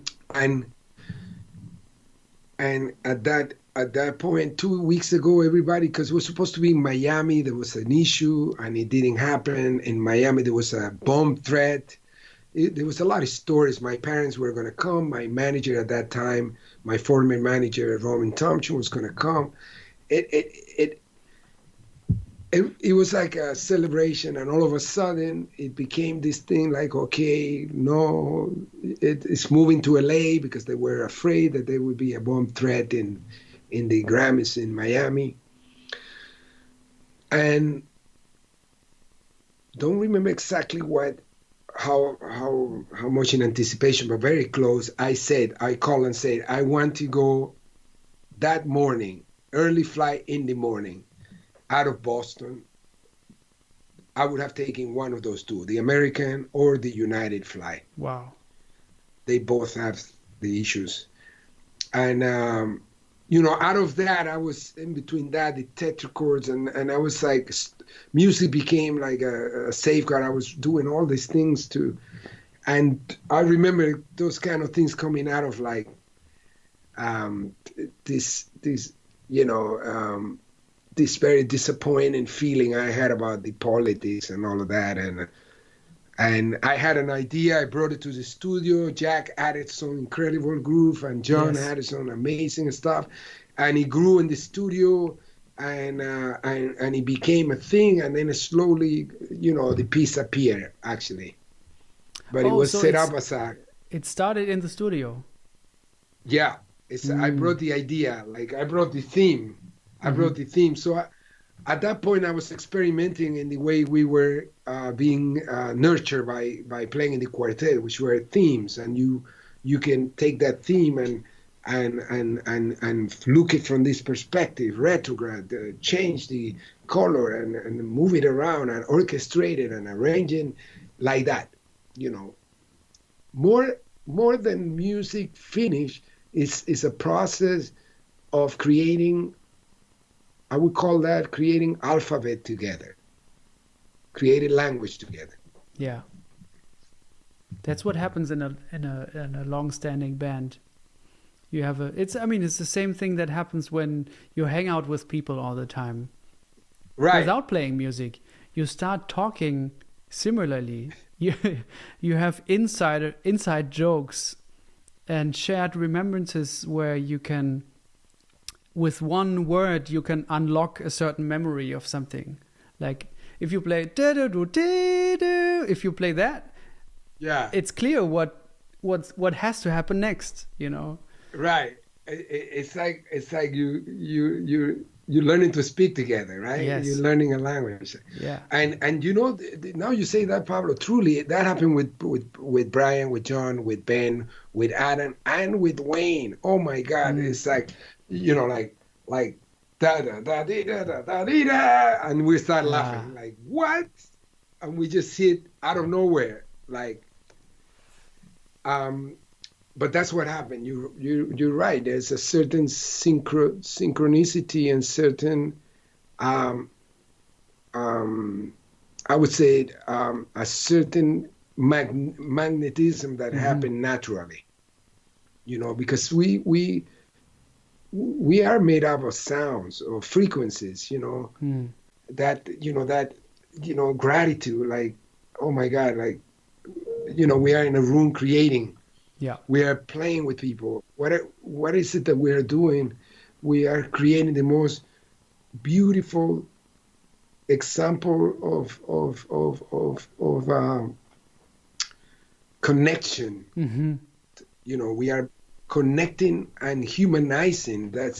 It's so empowering to our society nowadays, and that's why I'm totally a believer that in doing music, in practicing the arts, we have the ingredients to create the antidote against all this nonsense that is going on. Yeah. Right. Man, I truly enjoyed your company, man, and your interview and your vibe. Oh, thank You you. are one of the you are a young man, right? I mean, you're like I'm what? 35. You are young, brother. Yeah, but I just love the I get the feeling that you are an incredible teacher, man. Oh, wow. Yeah, I Thank you. just get just for the way you ask the questions and the awareness you have for some, like I forgot about I'm gonna listen to Fiddle on the Drum now. Oh, good. I'm gonna and the other two. But you are so like um sharpshooter, man. You like Hmm. racer like this. That's so amazing. So we're gonna be in touch because I need. You see, I get inspired by people like you, man, because Hmm. it's like sometimes I'm like I need that kind of energy. Like it's just remind us that we have to do to take care of each other in this journey. Yes, You know what I totally. mean? Yeah. Yeah, you're not gonna find people who want to talk about how to move this voice from this other voice or this tetrachord to that, or I mean the kind of things that we think of are sometimes kind of crazy. Yes. It's and we are here, you know, like symbolizing that we need to we I think that we are thinking like if we make this mess, we also have to be responsible for for the fix. We have to if we have messed up the world, we can also fix it if we Exactly. Yeah. put our will to it. Yeah. And that so thank you for that, brother. Oh, thank you so much.